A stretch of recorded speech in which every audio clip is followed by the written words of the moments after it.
Okay, so and today's guest, we're going to have Gene Decode. For those of you who are not familiar with Gene Decode's work, he is actually in the truther community online, and he has a huge presence there, but he's also a veteran of the Navy in Vietnam, as he served 21 years in the military.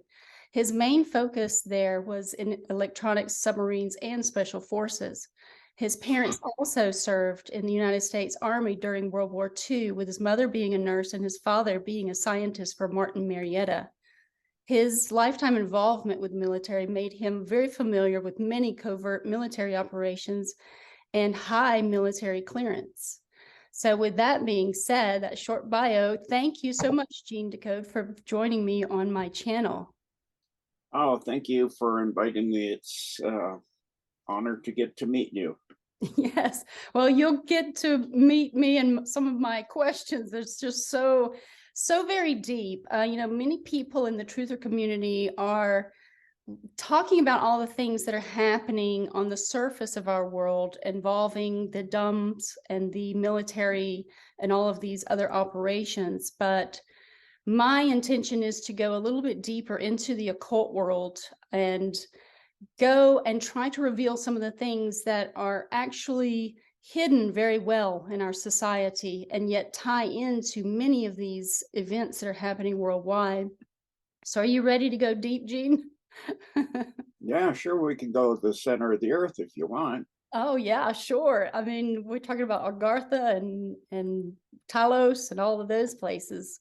So, but right now, so based on my research, and I've delved into some of the alchemical symbols and looking into the principles of yin and yang, of the light and the dark of our world.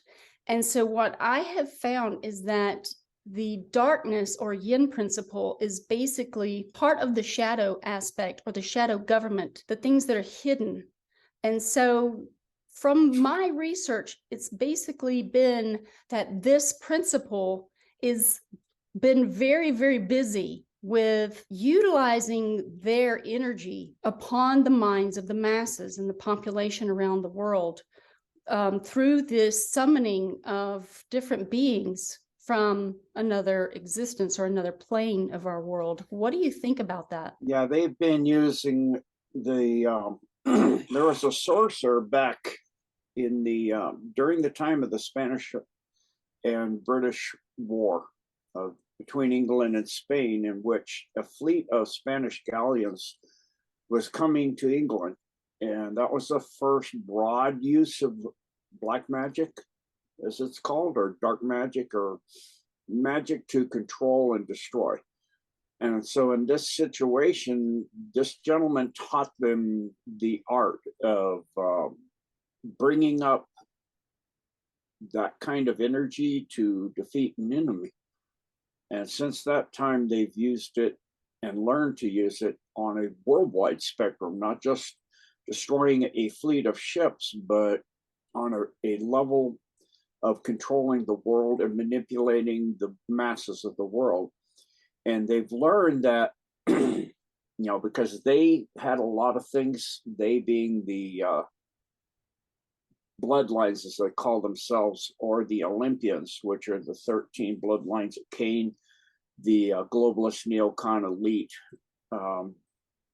People that we see in those families are people like Klaus Schwab that are out in the public, Obama, etc. So they did not understand it because they don't have much soul.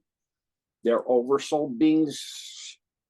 That there's 13 bloodlines, each one is an oversoul. A human being is individually souled. Animals and certain types of sentient beings, like the Neanderthal, for example, which are the Bigfoot, are oversouled. Doesn't mean they're necessarily good or bad. It just depends on the nature of the oversoul. In the case of the bloodlines, they're serving demonic, and they have turned dark, what I call false darkness. Darkness exists, and it's part of every one of us. Its purpose, why God created it, is that when you get out of alignment, you get doing things that are hurting other people, against the laws of God, etc., it makes you feel bad. You feel ashamed. You don't feel good.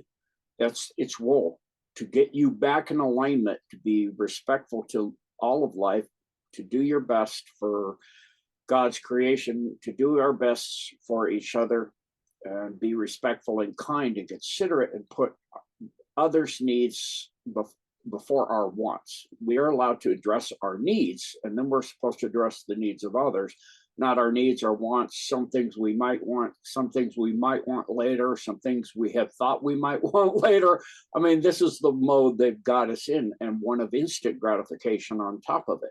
When you're in that mode, and that's their mode, the trick, as Carlos Castaneda said, is that they get this predator that came to Earth gave us their mind. And in that, they have caused humanity to be in that mode of serving the darkness itself, because what they taught humanity that originally started to actually caused the creation of the Milky Way was to separate our dark side from our light side, saying it makes you feel bad. And then if that's not enough, it actually brings bad circumstances, and you have unfortunate things start happening to you. In other words, you're not tuned for service to others, you're tuned for yourself. And in separating that out, now you have no conscience. That is the conscience. It's gone. And it is separated from you. It becomes a being. They show it quite succinctly and correctly in the movie Earthsea. And that was actually Tara back in the Andromeda galaxy. And that's the rip that opened in doing that and creating what they called the nameless ones. And it's actually, as you know, Shadowhawk found out, part of who we are. His nameless one was himself. He was told to name it. If you could say the true name of a true name of a being, you can control it. And so in that, he realized this, and this is what we all need to realize, and then realize the purpose for it. It's not to serve it. It's like the filter on your car. It filters out and keeps the bad stuff from mixing, in the case of the oil, with the engine. It keeps it lubricated and smooth. But the purpose of the filter is to keep the engine running smooth. In other words, to keep our dark side is to keep us running smooth in respect to each other. It's not to, the purpose of the oil filter of the car is not to get the oil filter around the town. The purpose of our ego and our conscience is not for us to convey them around and do their bidding. We are to do the bidding of that which created all of creation. And in doing so, to put others' needs before our wants. And so in that way, everything is in balance. But when you're in a mode of using darkness, like they have, these separated dark beings, demonics, to do your bidding without any conscience whatsoever, because they're oversouled. There's 13 of them, remember, of the oversouls of the bloodlines. And you're talking of that 1.8 billion people sharing 13 souls. They have a very small amount of souls. So for them to kill children and dumbs in the horrific ways they do, they don't really have a consideration much about it. It's not something they really consider much about or think about, because they don't, unless they're raised to do so, they're not going to. It's not inherent in them. So, you know, another example of an oversoul that's the opposite way would be dogs. Dogs, the oversoul has chosen to be kind and loving and unconditionally loving. And that's here by the bequest of God, so that we can learn how to do that. It's a way of being where you put others, when their needs are absolute to save them, you will just jump in front and do it without consideration of danger to yourself. You will save that other person. That's what the dog is here to show us. And so oversoul doesn't mean evil. And then the play of yin yang, or dark and light, is to understand the balance of the two, and not to unbalance it or to make one your utter focus and use, either to manipulate, to use it for personal gain.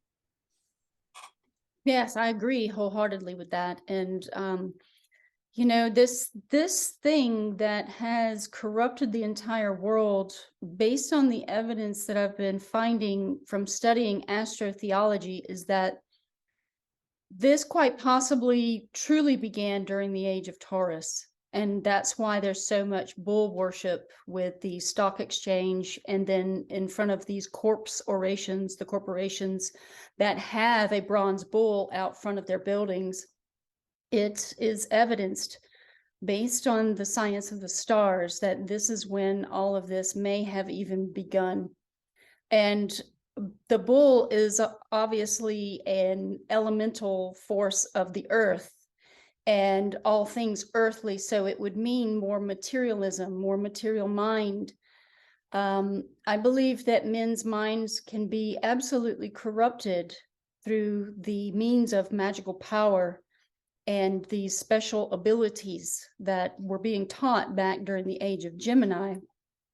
But I believe we also had a harmonious world during the age of Gemini, just based on my research. So are you familiar with the Emerald Tablets of Thoth and what it says about the spilling of blood and citing of rites to summon reptilian-headed beings into our world? Yeah, so the Emerald Tablets you can get a hold of. It's like the Book of Enoch. There's actually two. One's mistranslated by the deep state cabal Satanists on purpose. And so it's difficult. On the Emerald Tablets, there's one that you can get a hold of. You can't get a hold of the originals. The one you have has a lot of mistranslations. It's to lead people astray. So you know, Thoth is a fallen being. He created the Thosphere, or the first part of the soul trap that ensnares the souls around the earth, the grid in the sky, that you can see if you're at high altitude. Even in the daytime, I sometimes see it. If your pineal's completely decalcified, you can see that. So yes, completely aware of that. Also on the zodiac, it's important to understand that it's not accurate. The zodiac time frames are not equal. For example, Scorpio is 9.7 days long, where I think it is Virgo, I think that's the one that's, it's over 40 days long. And then there's a time frame where their zodiac signs as we know them. The sun is rising is what zodiac time you're in for the year. And then where it is on December 22nd through December 25th is what zodiac time you're in. And there's a sign, there's a time frame when none of the 12 signs we've been told are up. And that's the time of Ophiuchus, or the healer, because they don't want humanity to get healed, to get back to 64 strands, let alone 12 that we were when we came to Earth. So they've removed Ophiuchus and manipulated the zodiac so that all the signs are equal in days. Or years, in the case of the precession of the equinox or the Mazzaroth, which is not correct. In an actuality, additionally, the sign of the bull, or Taurus, the zodiac, you know, in the Bible, Ezekiel is told to calculate the Mazzaroth, or the precession of the zodiac, and he's given a clue, because at that time they were in the time of Pisces. It's why Christianity came up during that time. The symbol for Christianity, you would think, would be the cross, but they used two fish, or a fish, like Christians often have on the back of their car, a fish. And that's because it was the time of Pisces.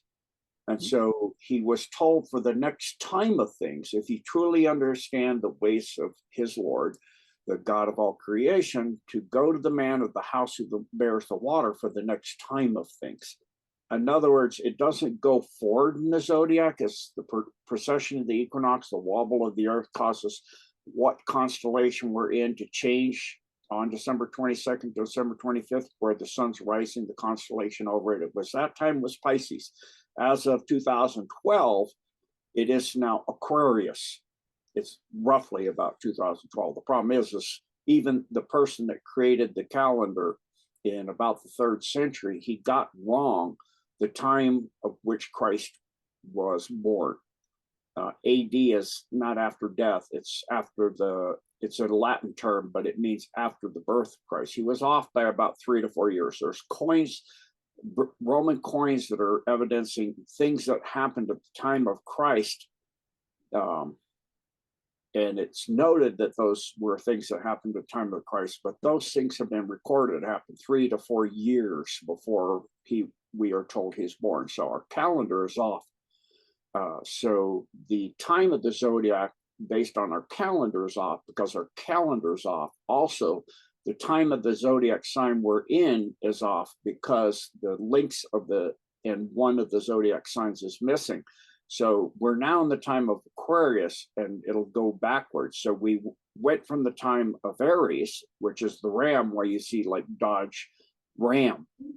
They had a while where we were in the time of the ram, and the religions that came up then used the sign of the ram. Before that, in the early Egyptian dynasties, and by early I mean the ones that they recognize. They don't recognize half the Egyptian dynasties, because if you go to the temple of Seti II and you look at the door, the right wall is all of the ones they recognize. The left wall they haven't told anybody about. Yeah, no, absolutely. So, and it seems like there was a lot of infighting, of course, back then, with Akhenaten, declaring that there's only one God, and all the other peoples of the land were actually in an uproar. Which is, what's that? Oh, just talking about Akhenaten. Did you cut out for a moment? Were you still talking? Yeah, I was. I must have lost my internet slightly. Yeah, because it cut out. So that's, go ahead. No, I was just going to add about the time, like the Egyptian dynasty, about how they must have had a lot of battles and wars going on over this announcement by Akhenaten, the pharaoh of that time, announcing that there was only one God, when they were worshiping all the gods, which were the ones of the 7 planets and the heavenly stars and stuff.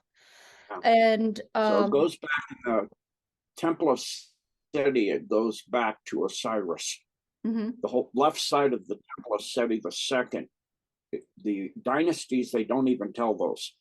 Goes all the way back to the fake god Osiris, that he's the god of all creation, but he's not. And then from there it goes to many other gods through that were actually rulers of Egypt, and that goes back way before the time of Taurus, even before the time of Gemini. It goes back into the time of Cancer.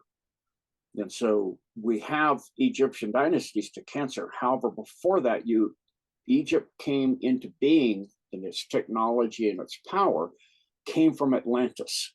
Yes. So now you go back into the time of Atlantis, and that goes through several ages. It goes through Leo, it goes through Virgo, and it goes into Libra.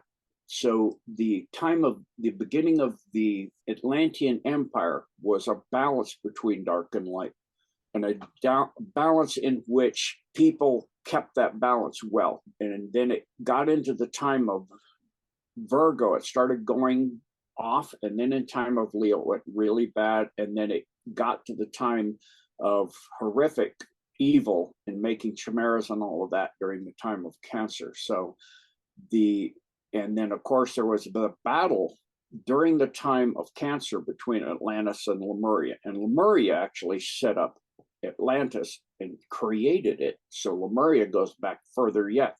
So you go back more than an entire procession. So Lemuria started during the time of Capricorn, and of course you're missing Ophiuchus in here. So Lemuria started during the time of Ophiuchus. So that means you went back through Scorpio, Sagittarius, Capricorn, and of course Ophiuchus is in there as well.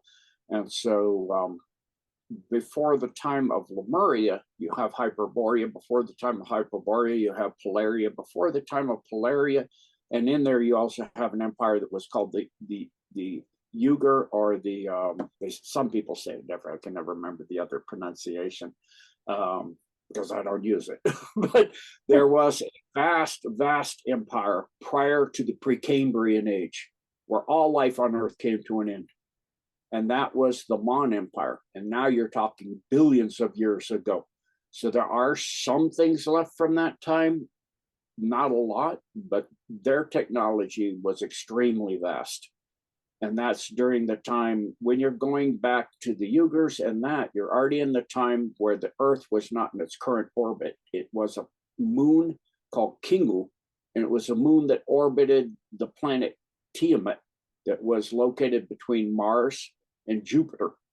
And it was torn apart in a war between the Jovans and what are called the pre-Adamite that are on Mars. Yeah, so I haven't gone back beyond the Atlantean Empire, but Lumeria apparently is tied to Mexico, because there's a lot of people that are finding the evidence of, especially the Grand Canyon and places of that nature, where it's basically a scar on the earth.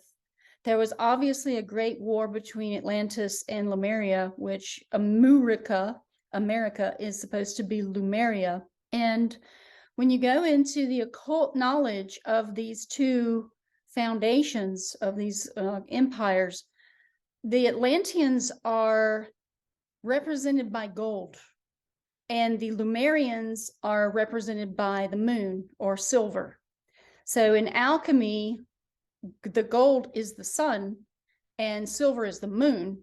So it's fascinating that it's all tied into this, and that also you can make the elixir of life based on those two formulas. But that gets a little deeper into the Egyptian culture and stuff and all the knowledge that's there. But I want to dial it back into what's happening here now with the possible spirit possession of even everyday individuals, because I'm sure you're familiar with the Archons and the flyers from Carlos Castaneda, but all this idea of mind parasites and how they can be influencing the entire population of our world. So it's usually because they don't have the true spiritual foundations of the spirit realm and its ties to our realm. So what are your thoughts on that, with these archons taking control of people's minds right now? So you've got a whole host of things going on. First of all, the gold and silver and the elixir of life is in the process of rendering gold and silver, or any of the noble metals, which are gold, silver, and copper, which is not quite as powerful. And the lanthanide series in the element table is also able to be rendered monatomic or one-dimensional. So in doing so, monatomic gold can be reseeding an entire atmosphere and clean up all the irradiated and polluted planets, atmosphere, oceans, etc. It's very, very powerful. So yes, it's a powerful elixir for life. It brings in the other two dimensions, being in the etheric realm, where it's like what the meds beds do. It reaches into the etheric realm and pulls in the word of God and the light of the Holy Spirit, and the med beds can regrow limbs. Monatomic gold can regrow life in the third density, because you're reaching into two dimensions of the third density, which has three dimensions. So in that, you're pulling in energies of the blueprint for life itself. And then the various times we're in now for the various demonics coming in. First, there's the situation that's opening up people because of the jab.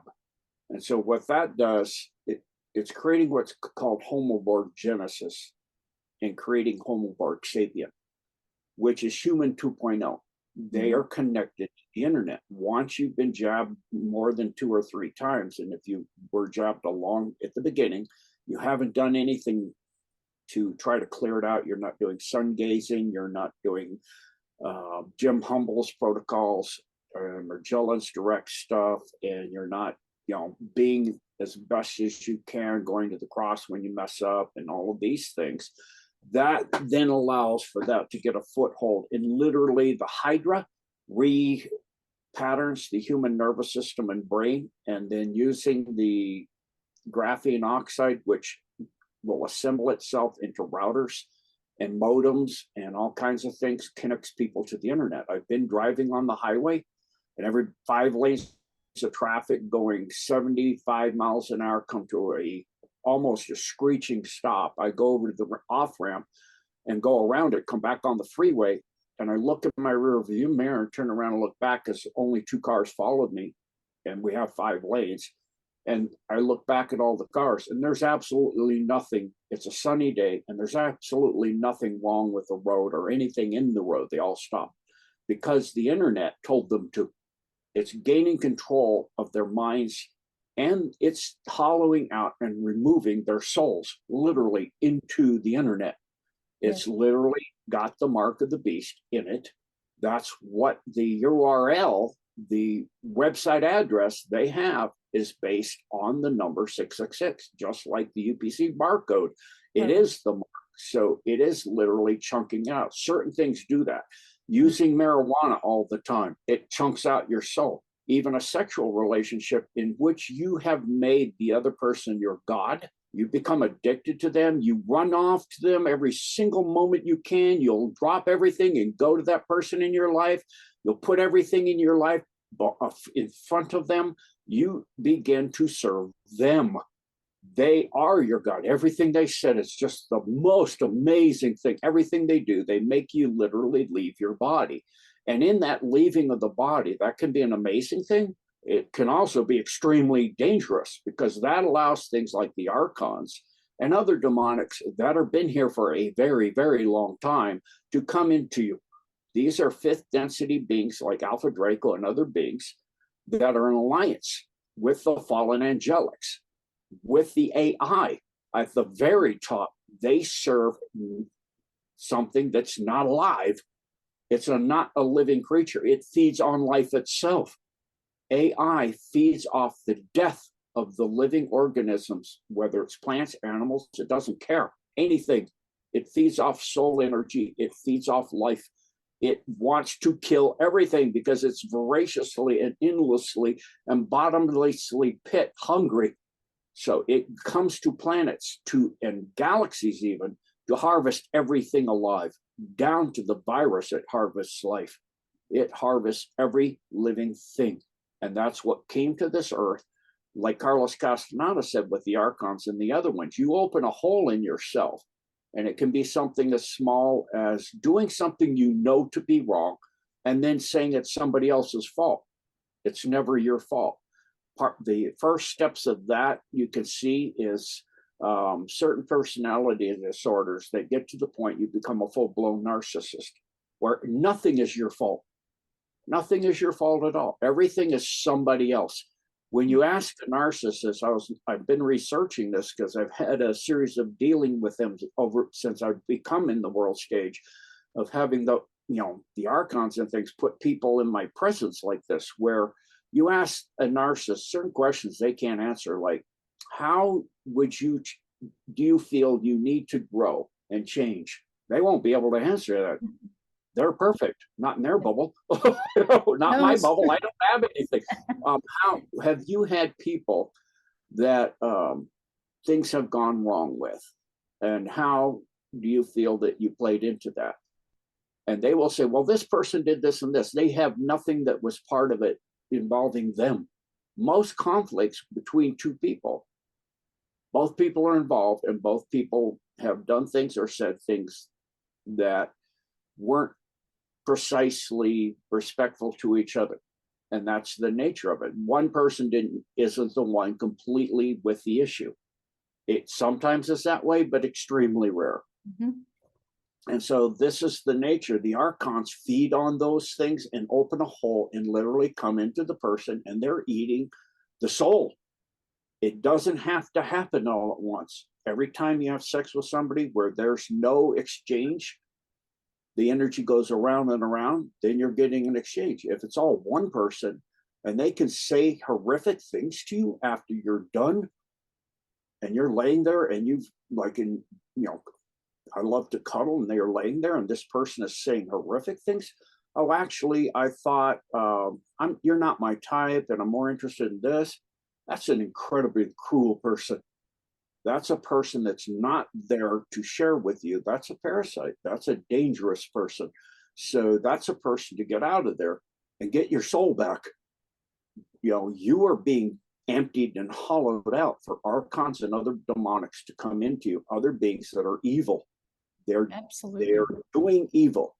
Nothing has to stay evil, but because of the gift of Christ. But for a being like that to come back, I do know 2 Alpha Draco that have personally, but it's incredibly difficult. They have to start off with actually understanding they were played and look at it and see for truth, and get pissed off that they were played. It's all about them. And then they'll realize in that playing that it's not being in service to others. When you help others, the gratitude and the wave of gratitude and energy that goes out comes back to you tenfold. And it's, like I've always said, and you can see it with Russia and China, in that when they go into a country, even before they leave, they're rebuilding the country, and they're giving it away to the people, giving it back, so that country, like in Mariupol in Ukraine, they've built apartments for the people that are working and giving it to them. No loans, no nothing. Here you go, it's yours, because you're helping to rebuild your country, your economy. And then that allows you to get a better income, a better life. And they give a flat tax in Russia of 14%. Nasara, in other words, their money's gold back. Nasara, in other words, their economy's screaming because of this. And it would be better to have 14% taxes on people, and that's all.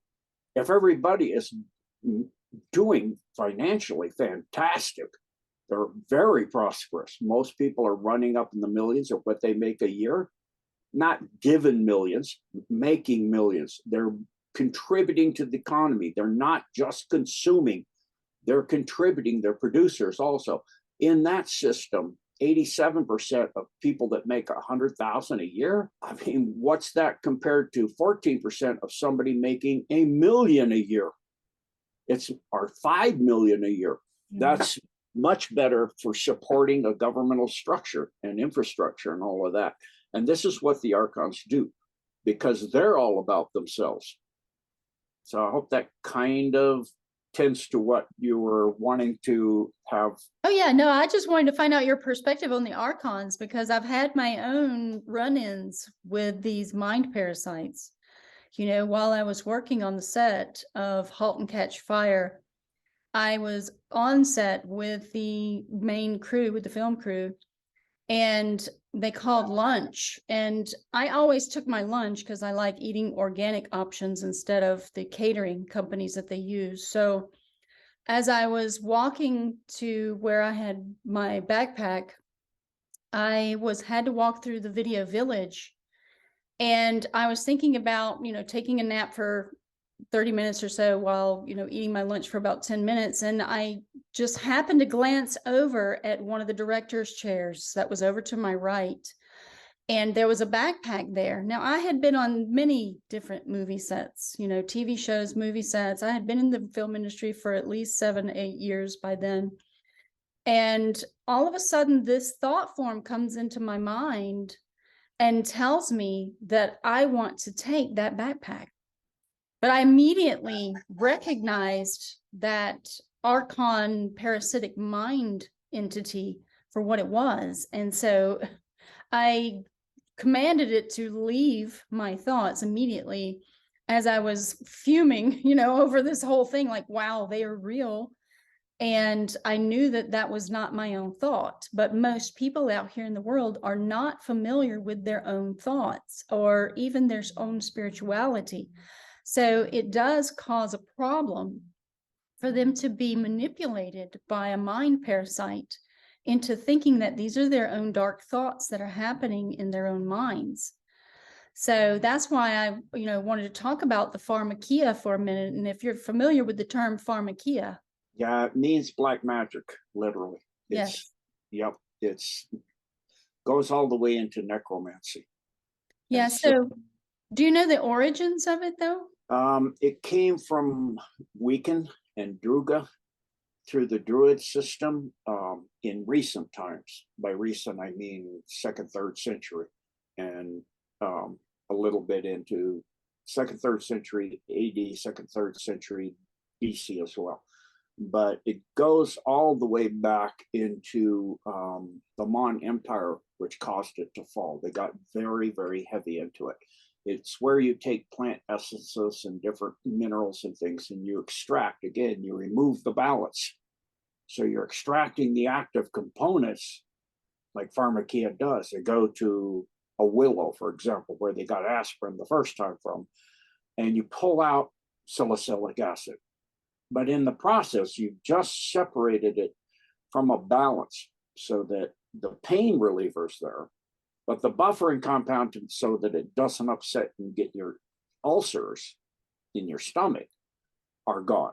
Now they have to go back once they find out that and get that. The reason they don't use it as a tincture or energy formulation or anything like that is anybody can do that. That's going to the plant and just taking the essence of the plant and using it as making it a tea or a tincture or a tonic. You can't patent that. That's why they're making humans 2.0, because they're patented. Then they can own them and they can sell them and barter and trade them, literally, because we created you. What you create, you can own, but you can't own what you don't create. And so only one being created everything. So that's the only being that owns anything in actuality. But in the creation of black magic or pharmacia, it allows them to accentuate, because you remove the balance, certain aspects of a person and dull other aspects of a person. And that always will create imbalance, which will always create side effects. And then those side effects, they can give you another prescription drug, and drugs are to induce an altered state of consciousness as well. And in doing so, yes, things like ayahuasca can be used powerfully, but you have to have people that are trained for generations and have all their life focused in doing that. So things like archons and these things do not come in. Otherwise, you're opening yourself up. And again, they take the DMT out of it, and now it's out of balance.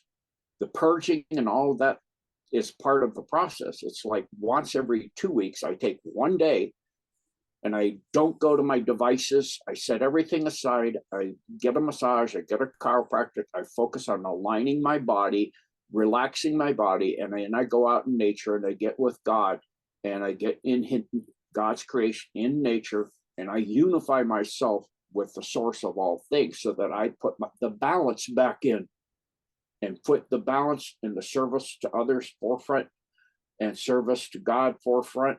And I might pick a scripture sometimes and just look at it before I leave and go over that in my awareness, my consciousness, my mind. And I'll look at God's creation, and I'll do what I call storing a sacred moment, where I'll open myself and my eyes as far as I can. I'll shut down my internal dialogue, like Carlos Castaneda said, and I'll stop interpreting what I'm seeing. That's this, that's a tree. It's green and a little bit gray. I stop doing that. That smells like pine tree. I just smell. I just see without talking about it. I store it and I look at everything slowly and carefully, as far away as I can, as close as I can. It's like you see in Peaceful Warrior, where he focuses him utterly into the moment, and you can zero down and see a bee hovering over a flower and pulling the little grains of pollen up. You can zero and open up to where you can see from the horizon to horizon, all the way across past 180 degrees of vision. Literally open up your third eye, where you can see 360 degrees from the largest to the smallest. You can see down into the atoms in your hand. So this is, a way of getting unified and getting at peace and getting in service to God and everything else everywhere. And the demonics and the archons cannot survive in that mode. They're not in a mode of being unified with everything. They're in service to themselves. You do that, it kicks them out. So I try to do that, every 2 weeks, and then every season I do a 4-day cleanse, liver, gallbladder, saltwater cleanse, and I have done up to a 40-day sabbatical I try to do a 4 during that time, where I cleanse my body and I don't eat for that 4 days. And I've done, like I said, 40. And in that, you unify yourself again, get out, get away from electronics, get away, ground yourself, try to walk barefoot as much as you can, get out in nature where you can do that, and be clean. And so it's a way of unifying and getting out of that black magic, the pharmacia, get away from that. I never much had use for it because I learned herbs and plants and things from a very young age. And then I studied natural medicine in Sri Lanka. Also in the US, I went to a Chinese medicine school and learned acupuncture. And I'd already known homeopathics and taken it back to its roots, which is tetrahedral formulations. And so learning all of those things so that you can help administer and reestablish the energy balance and learn your body. And all of this of learning our thoughts, learning what thoughts are yours. Instead of constantly watching the TV and doing this and doing that, get away from the devices. What are your thoughts? Who are you? What is your nature? How much do you need to eat based on how much you do? How much sleep do you need? What is your normal sleep pattern? I've known my normal sleep pattern since before I'm born. I've known who I was since before I'm born, all the way through this life. I've seen it slowly texturing and changing slightly, but not a lot. I've known my thoughts because a lot of growing up, I was up in the mountains in the Rockies, and I was completely alone. I was literally, my parents would go away and climb mountains and leave me and my sister in camp, and she would go do her thing. I'd go do my thing. I go down and swim rivers at 8 years old in the Canadian Rockies. I'm swimming down raging torrents. I was surfing down, go back, get out, go back up, go down again. And people are watching. They're like, how do you do that? I go, you don't go against the flow. You flow, and that gets you in the flow. And I learned to be in the flow. Even when I went river rafting in Colorado on the Arkansas River, we did a river raft. And I purposely got out of the boat in the level 5 area so that I could surf it and go. They tell you to put your feet first. I'm like, no, you put your hand out and you surf around the pressure waves that are in front of the rocks. You won't bang your legs into it and break a foot or something that way. But, most people will wind up impacting their head because they have their head first. It's just surfing. You have your arms out and you're steering and feeling the pressure waves in the water. You're becoming one with the flow. And that's part of martial arts. It's why I love it. It defines who I am. It always has. And so I was doing that also all my life, of just moving in a natural manner. Martial arts just teaches, the higher level martial arts, especially Tai Chi, Qigong, those things teach you to move in a natural manner, to feel the flow of the energy, of the yin and yang, of the negative energy that falls, only male energy falls in a straight line. It's not necessarily negative. It depends on how we have to give it a terminology. There's actually not even in magnetics negative and positive. It's an inflow and an outflow. So it's what is the push pull of creation. Yeah, absolutely. So, and just to add to the whole, darkness of the underworld, we're looking at black mirrors all day with the computer screens, with the telephones, and the, our TVs. Everything is Saturnian, and people don't know much about the Saturnian influence that is on Aquarius. But all of it's tied to the underworld. All of this technology that we use is actually employed by the underworld, and it will be the next great deception, I feel, for the future of humanity during the end of the Age of Aquarius, is that it's going to be like the Matrix, where a lot of people will sell themselves to the Borg system, and they'll be integrated, and they will long for death, and it will not come, because they are going to upload their consciousness to the Google Cloud.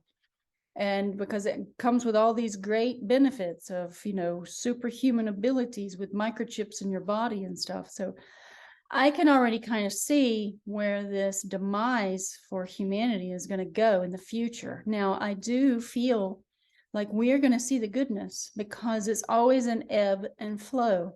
just like you're saying, with the push and pull of the positive and negative energy, I feel like the next stages for humanity will be seeing and witnessing the goodness that can come, you know, from the light of truth, and people actually unifying in purpose. So, but I'd like to change gears just a little bit from what we've been discussing so far and ask you, have you heard about the Kings of the Four Corners and about the people of Mount Sumeru? Okay, so before you get there, I'd like to comment on what you said about, what will be used in the Age of Aquarius. If you notice the zodiac signs, most of them have two components. Like Gemini has two, it's supposed to be two. And then Cancer has two claws. And the Libra has a balance of scales with an item on each side. Scorpio has two claws. The Pisces has two fish. The Ram has two horns. The bull has two horns. Aquarius has two waves. Its symbol is two waves. The wave, one is a service to self, one is a service to others and God. And that wave, that separation of the time of Aquarius is coming, in which the negative wave will be left behind in the dark side, service to self side of the Milky Way galaxy, in the CME that's coming, in the Rapture Ascension event that's coming with the Great Awakening, of the ascension of humanity for those that are in service to others and respectful, will ascend to the fifth density positive, fourth density positive Earth that is actually formed in orbit behind this one. It's people with fifth density. They've actually photographed it from the ISIS space station. And so they can, if you could see something, then you can actually photograph it. If you can't even perceive it. If you're like with the Native Americans in Hawaii, they were taken on the ships of Captain Cook. They couldn't even see the ship. People have asked me for proof the Earth is a sphere. I go, you can't prove something to anybody. If their mind cannot perceive it, doesn't matter what you do. They will literally, in the case of the Native Americans, they went into catatonic shock. They went into a coma. So it's like in the boards, they said 3 to 8% of people have been so mind controlled, they will not be able to wake up from the dream of the Archons and all of this mind control. And that's the black mirror. They're going to wind up locked inside the mirror and never getting out again. And so we are coming to a time of the separation of those two waves of service to self and service to others. Passing through this, if you're able to survive the CME wave, be unified with it, go in complete service of surrendering your idea that you're better than others. You're not better than others, just like you're not or that you're worse than others. You're not better or worse. We're all equal. We're all unique, but we're all equal. In the eyes of the Creator, we're all equal. Some of us have different ways of thinking and being and doing, and as long as you're respectful to others and to their, like in the BRICS nations, a fair world order where the autonomy of states is recognized. Their right of people to worship in the way they do is recognized, but as long as that is actually a true religion, not one sacrificing children, that's not respecting the rights of others. That's not really a religion. It's a dark cult.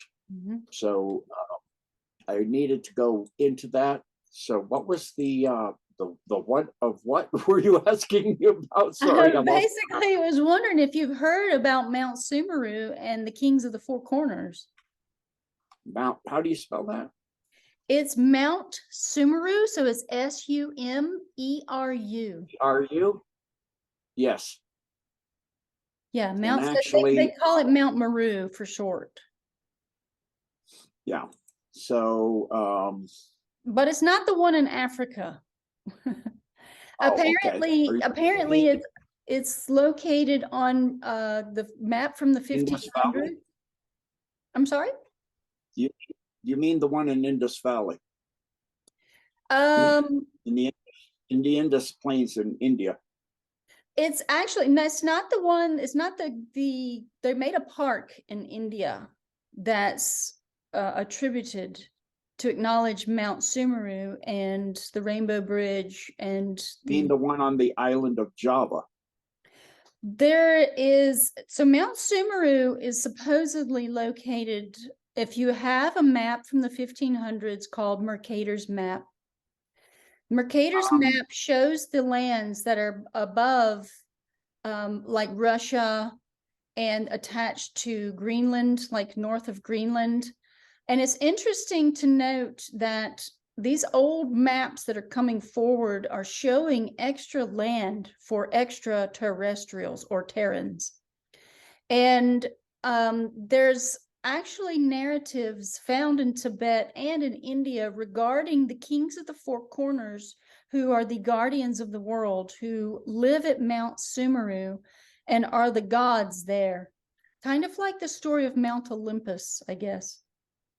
Okay, so first on maps, the Mercator map projection is not correct. They've moved the equator down by a third, so it contracts the southern hemisphere and makes Africa look small, makes Greenland and that look huge. Africa in square miles is as big as all of Asia and Europe. It's a massive continent.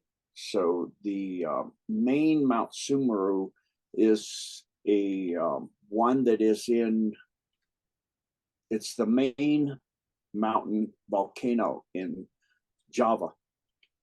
That's huge. It was a massive eruption that occurred there. And in the Hindu, they said that that was the, when that erupted again would be the dance, the time of the beginning of the dance of the Kundali by Shiva. And what's the other one? I think it's Vishnu. That would be the end of the world, or Ragnarok in the Viking tradition, or Armageddon in the Christian tradition. So it's saying that's where it'll start. We're changed from that timeline. So it was, even by the writings of Albert Pike, to be in the Middle East, the Third World War. But now with the BRICS and China and Russia starting a treaty between Iran and the Saudis, that's now not going to happen either. It's what Klaus Schwab said, their New World Order, which was supposed to be started by World War III, starting in the Middle East and swelling across the entire world. It's only the Ukraine now. And then when the Ukraine falls, which probably by the end of the summer at the latest, they are mustering up their last army and their last weapons that the West has to give them. The West, combined West, is out.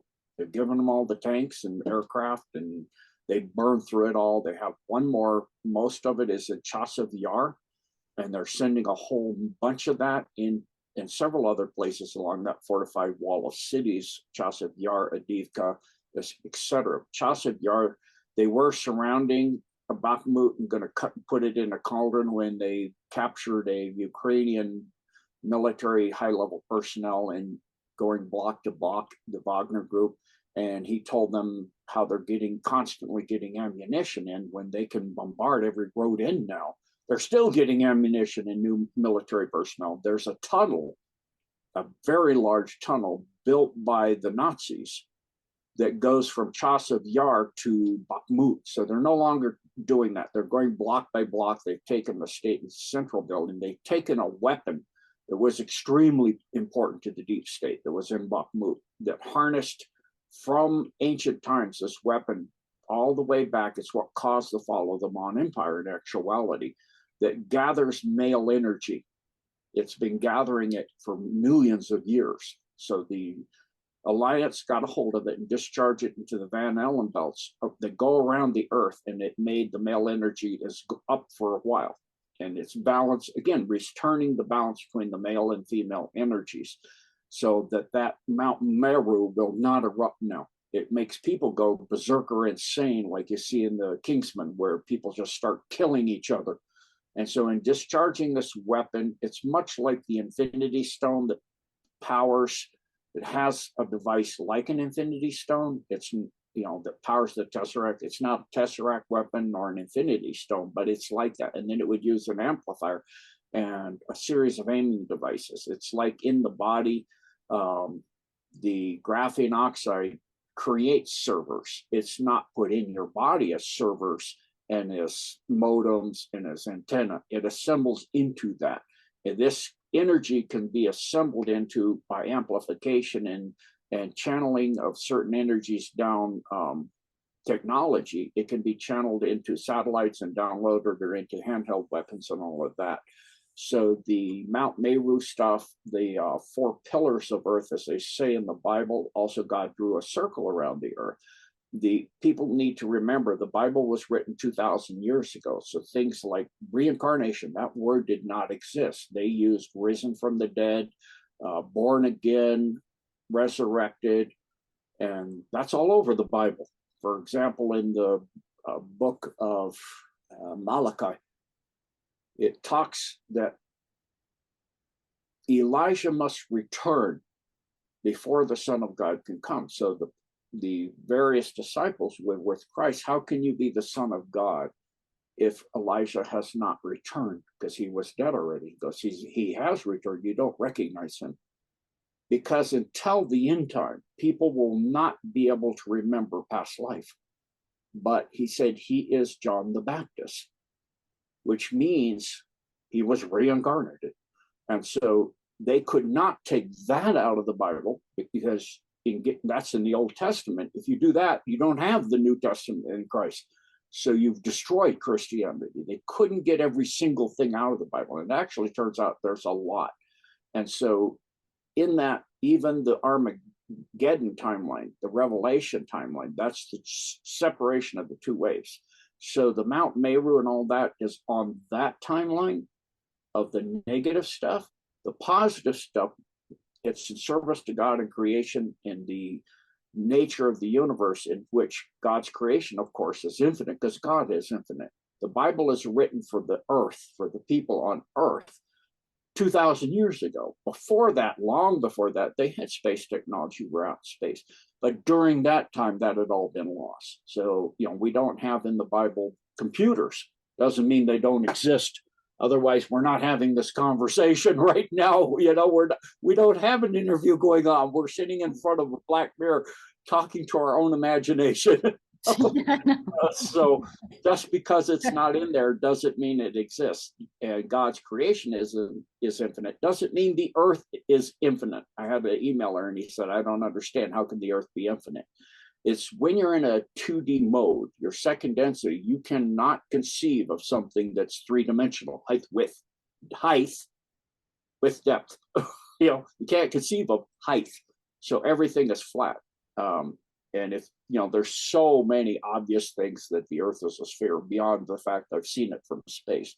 So the Mount Meru, and that is the timeline of Armageddon. And overall, humanity is mostly, mankind will go there. Almost all of mankind, 90-some% of mankind will go there. Humanity will not go there. Mankind was created in the Garden of Eden, engineering dens, Edens, in which they were guarded. Guards held the walls. They took 2 humans, 1 male, human male, and 1 human female. So the term at that time for a human male was Adam.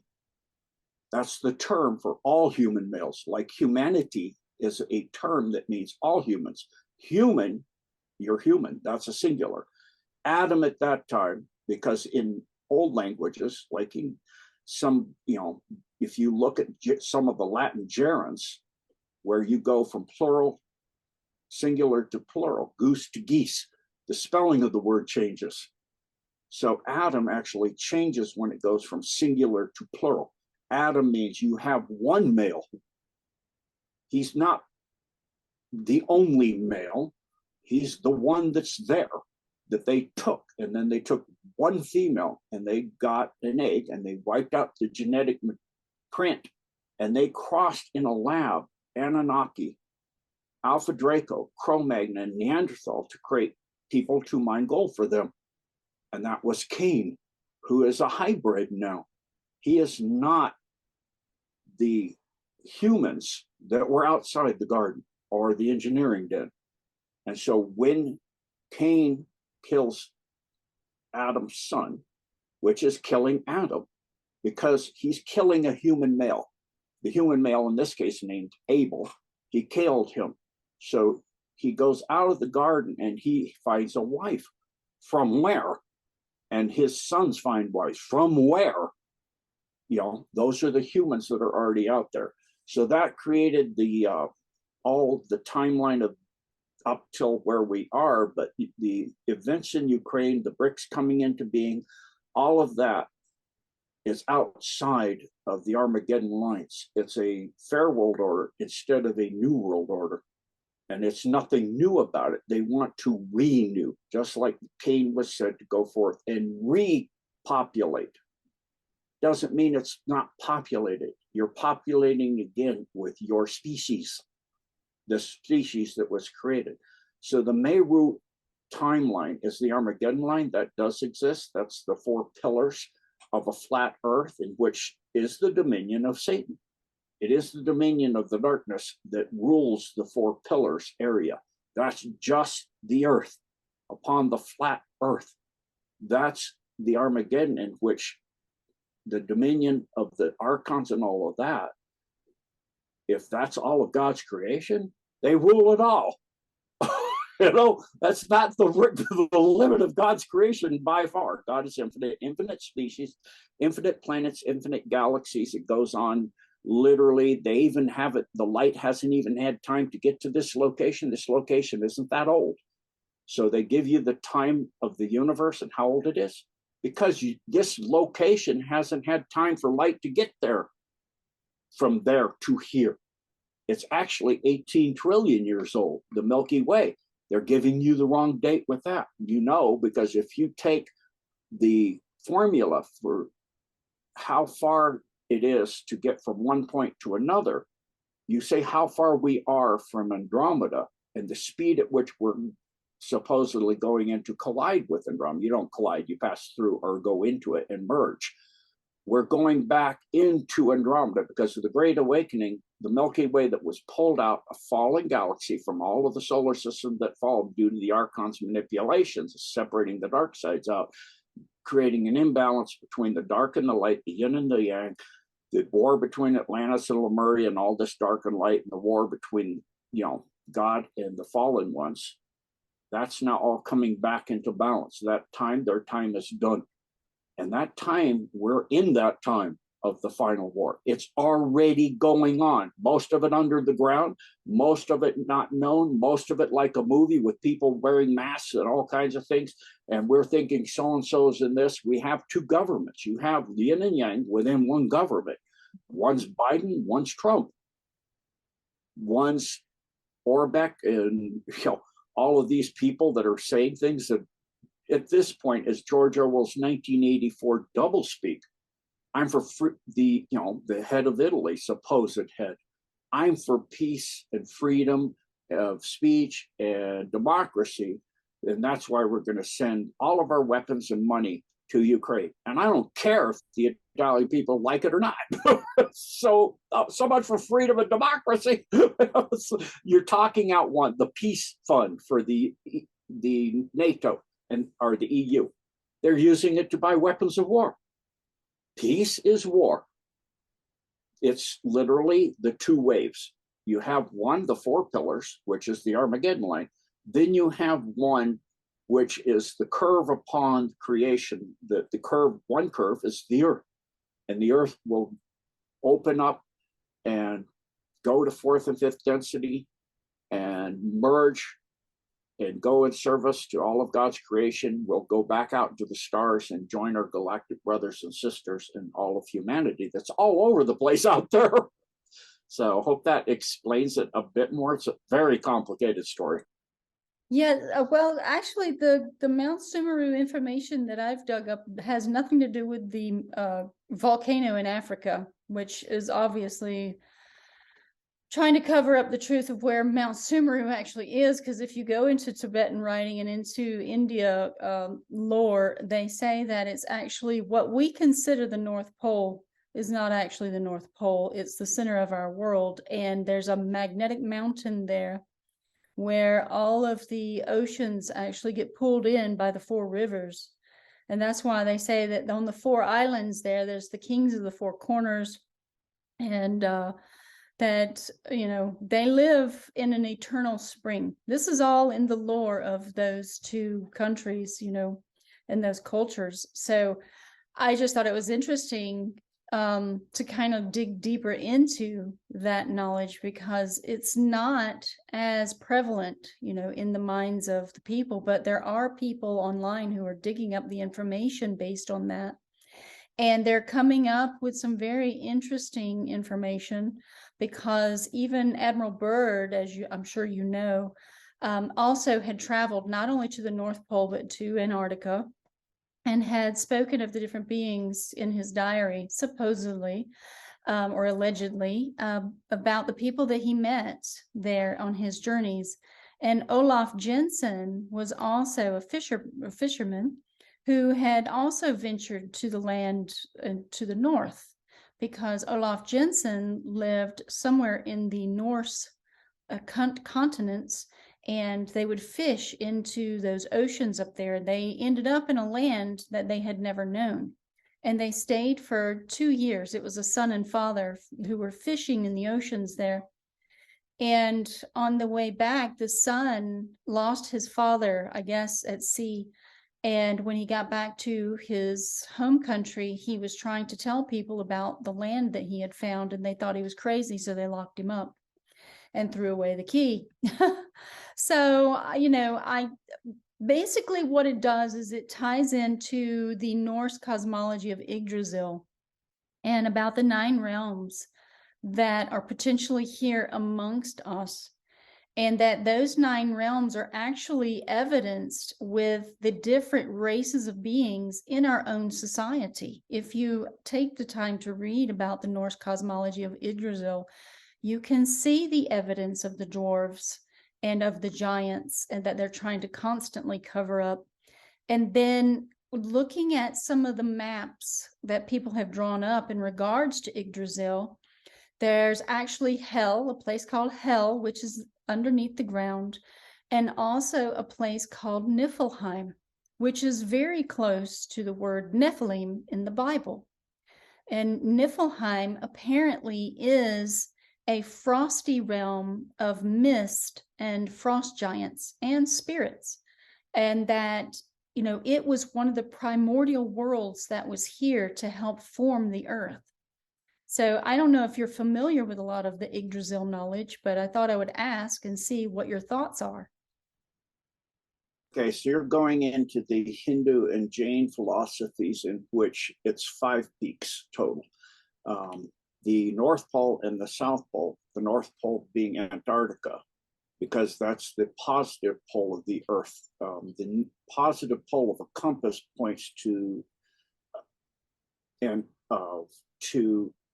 the Arctic, which means that opposites attract magnetically. So there's actually, in that sense, magnetically speaking, there are no monopoles, there's only dipoles. So you have a North Pole, which is Antarctica, and a South Pole, which is in the Arctic, and they go into the center of the Earth there. And you do have very, very large people in the inner Earth, because the gravitational field is lower. It's where the central sun is. The Earth is hollow inside. Admiral Byrd went and met with the Agarthans from inner Earth. In that, there are, in Burma is one of the mountains, the Meru in Trongsadong. I'll spell it Trongsadong. That's in Trongsa, Bhutan. Is another one. Another one is in Tibet. There are a total of 5 of those. One's in Kenya.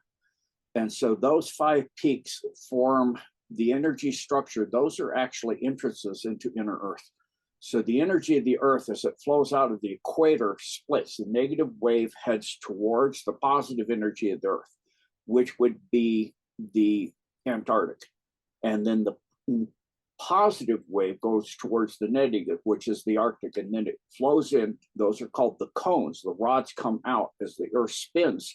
The rods come out at the equator, and it creates the separation of those two energy lines of moving ley lines that go through the static ley lines that run like a bar magnet from north to south. It causes the cross point here, and all the big cities are built on those, and all of the power plants for nuclear energy are built off those, because if you're built on those, you can have an atomic blast if it goes hypercritical. If you're built off those, you can have an atomic catastrophe and have a big yield like Chernobyl, 3 Mile Island, Fukushima, but it won't blow up, because you have to have three things for a nuclear blast: is coincidence, occurrence, and concurrence. And that's those ley lines crossing. So as the energy goes into the pole, the North Pole being by rotation, the North and South Poles being by rotation, the center of the rotation, and the center of the bar magnet field. So the Earth as a spherical object spinning in space, everything has spin and torque down to the subatomic particle. And then as the moon rises, you can see each day it's pretty much rising for quite a long period of time. You can see it waning and waxing in the circle of the light of the sun, the sphere of it, it goes spherical. You can see a curved arc as it wanes, waxes, and then you can see a cut as it wanes and coming. So it goes from right to, it goes across the moon, and the moon and the sun are almost at the same angle when they're setting and rising, and the time isn't changing massively. So you can see that, and you can get a small telescope that you can buy online or at a store that's not very big, and you can see that, as the sun is setting, it's going below the horizon. You can see the moon coming up over it. If you watch a plane at 35,000 feet, it gets further and further away and smaller. It doesn't actually go over the horizon for quite a while because it's high up. And so the sun is actually way out of our atmosphere. We're going around it, and you can see that the moon, the sphere of the moon, has a different shape as it waxes and wanes, which is impossible if they're flat. And it's impossible they're going around because a disk and their disks, because also you can see that as it comes, or if you were up in an aircraft or a balloon, the sun would go to your left as it goes west, and then eventually, if you stayed up there, it would come up behind you on your left, and the moon would do the same. But that's not the case. So it's important to understand that the center of the Earth electromagnetically has two centers, where the positive and negative wave go into the central sun of the Earth inside, which is a fissioning ball of elements such as uranium, plutonium, and thorium that are splitting the atom and releasing light. That's fissioning. So then the energy radiates outwards, and it comes out of the poles as aurora borealis. It ionizes the energy going in. The light of that central sun comes out of both poles. There's holes there. Admiral Byrd flew into one and met with the Akhenaten. So the 5 peaks of the Meru, again, one's in Kenya, one's in the Indus Valley that I mentioned first. That's why I was asking. One is in Java, which is in Indonesia. It's the biggest volcano in Java. One is in the trunks of Bhutan area. And so you have a total of them. One is up in the above, in a small island above Greenland towards the entrance to the inner Earth at the South Pole, which is the Arctic again. So just addressing that and understanding that the trolls and all of those, they're actually beings that live in the Earth as well as inside the center of the Earth, but they live in the Earth. So they're part of what is known as the Deva Kingdom. The Deva Kingdom are elemental beings often, all the way up to interdimensional beings, of which trolls are. We actually know the name of some. Pe.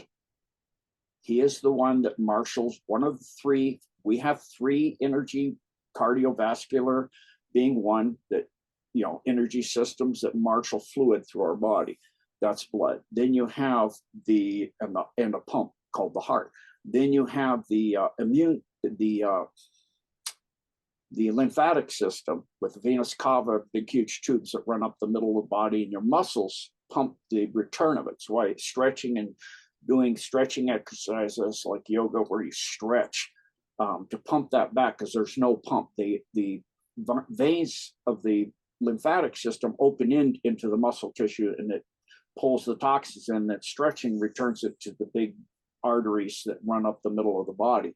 And then you have the light system of ultraviolet light. It's the acupuncture meridians that are fiber optic, organic fiber optics, and they have little ball computers called chakras through the body that control the various organs and interconnect the energies and all that. The earth is exactly the same. It has water systems underground that are called aquifers. And then you have an energy structure of oil that is like the lymphatic system in the human. And that is marshaled by a troll. And that troll's name is Pe, P-E. So in Greek, eum means of or by. That is marshaled by Pe, the troll, Pe, trollium. And then his mother, which is another troll, marshals one of the other fluid systems, which is magma. She's his mom, Ma, and she marshals the liquid rock, the mag. And so you have these different trolls that are doing things on Earth. And the Kabbalah has known this stuff. It's in the ancient knowledge that they hoard. They stole it all when they burnt the Library of Alexandria down and took it to the Vatican before they burned it. All the books of the Bible, the books that have all of the Gnostic talking about the Archons and telling them who they were and when they came here and what they're here to do. All of that knowledge has been hidden from us. All of the missing books of the Bible, they canonized the Bible and took it down to 66 books in the Catholic, in the primary Christian traditions. Mm-hmm. And traditions. Some of the Catholic and some of them have more, but nobody has outside the Vatican. Now the Alliance has all that, the original 7 that go into the 5 mountains and understanding how that all intertwines with the Earth. It has to do with chakras and energy systems. The Earth has them too, ley lines. Yeah, you can see that with the Earth too. I mean, if you just study the chakra system and as it compares to the human body, with the red, yellow, and orange being in the lower states of the body, and look at how Earth has all the fiery realms underneath the ground. And then Earth is the heart. That's where the H is at the end of the word. And it's green. And you see green everywhere out here with the plants and nature. And then the throat chakra is blue. And when you look at the sky, you see the throat chakra, which is also blue. And then, of course, it goes up to the crown, which is the heavenly light realm. But yeah, absolutely. I mean, there's just so much to cover. And so, going into the Norse cosmology of Yggdrasil, there's actually diagrams that overlay with the Tree of Life as well. So you can see all of the Sephiroth overlaying all of the 9 realms. So that's just a fascinating subject to get into and to compare it to all of the different aspects of our world that tie into the 4 elements of alchemy, and then the elemental beings and stuff. But obviously, with your position of very profound knowledge and experience, you are very familiar with the idea of radionics and sigil magic, and also geomancy. So what do you think? What's your take on Saudi Arabia right now creating that city called Neom and developing a line that goes from the east to the west? Yeah, so in the elements, it's important to understand that God doesn't do things but in one sacred numbers, 1, 3, 7, 12, etc. So that has to do with the golden mean and how that flows out of the proportion of God, where everything has a sacred relationship to everything else. It's not in outside that balance of that. So if you look at the 5 spiral, which the numbers actually fall into kind of a progression. It's a little distorted with the Fibonacci spiral. It's not exactly that. It's a spiral in which there's a relationship between, for example, you look at a license plate or a dollar bill or a credit card, the length and the width are phi. The same of the DNA in the human being, the same in the fingers joints in your hand. The first, from the tip to the first joint and the tip of your finger to the middle joint, it's the relationship of those two distances is phi. The distance from the tip of your finger to your wrist and the tip of your finger to your elbow is phi. The distance of the tip of your finger to your armpit and your full arm spread is phi. So everything is based on this. So there are 7 elements. The Chinese, or the tradition you have, has 4. And then you go to the Greeks and they have 3 more that are missing, and you combine them all for the 7 chakras, the 7 energy systems in the body, the 7 elements that help to marshal those. And you want to be careful you don't eliminate parts of things, and they hide it in one system. They break things into systems and locations and different religions and different understanding. So you have to piecemeal it back together now. They've separated the original full knowledge into pieces. So in these 7 elements, and I'll be doing Sacred Geometry Decode, the Blessed for Service are working on it. The team that's all over the world, amazing individuals, they're helping me in getting knowledge and truth out. And so going back and getting the 7 elements, the 7 colors, red, orange, yellow, green, blue, indigo, violet, the 7 strands, is in other words, that came from the Holy Spirit. The light of the Holy Spirit differentiates like through a prism. At the physical density level, you see 7 colors in a rainbow. As you go higher, you start to see more. Next, you would see 12. And so that's the nature of God's creation. That's the nature of God. And so in that, it's important to understand that as we grow and as we return to the balance, we have to go through these sacred geometries and relearn everything that's been removed from us. So, for example, in the Chinese system, they'll tell you there's 5 elements, and then they'll also tell you that there are 6 male organs and 6 female organs. They're leaving 2 out. And then for the 5 organs, since you have 6 elements, you have, and they're in male and female pairs, fire has 2 pairs. That means one of the elements you're missing that's not in the Chinese system is more energetic than fire. That's ether or plasma, like on the surface of the sun, or you can literally pull it off of a Tesla ball in a syringe and see the plasma energy. And so in that, plasma is one of the missing elements. You have metal, you have wood, there's missing elements because they have to do with the energy structure of all of creation, including the earth. So, there's certain unique, wood is all about life and giving. And, there's a balance of energy structures. Those are also elementals, as I talked previously, or the Dever Kingdom as well. So they actually have names too.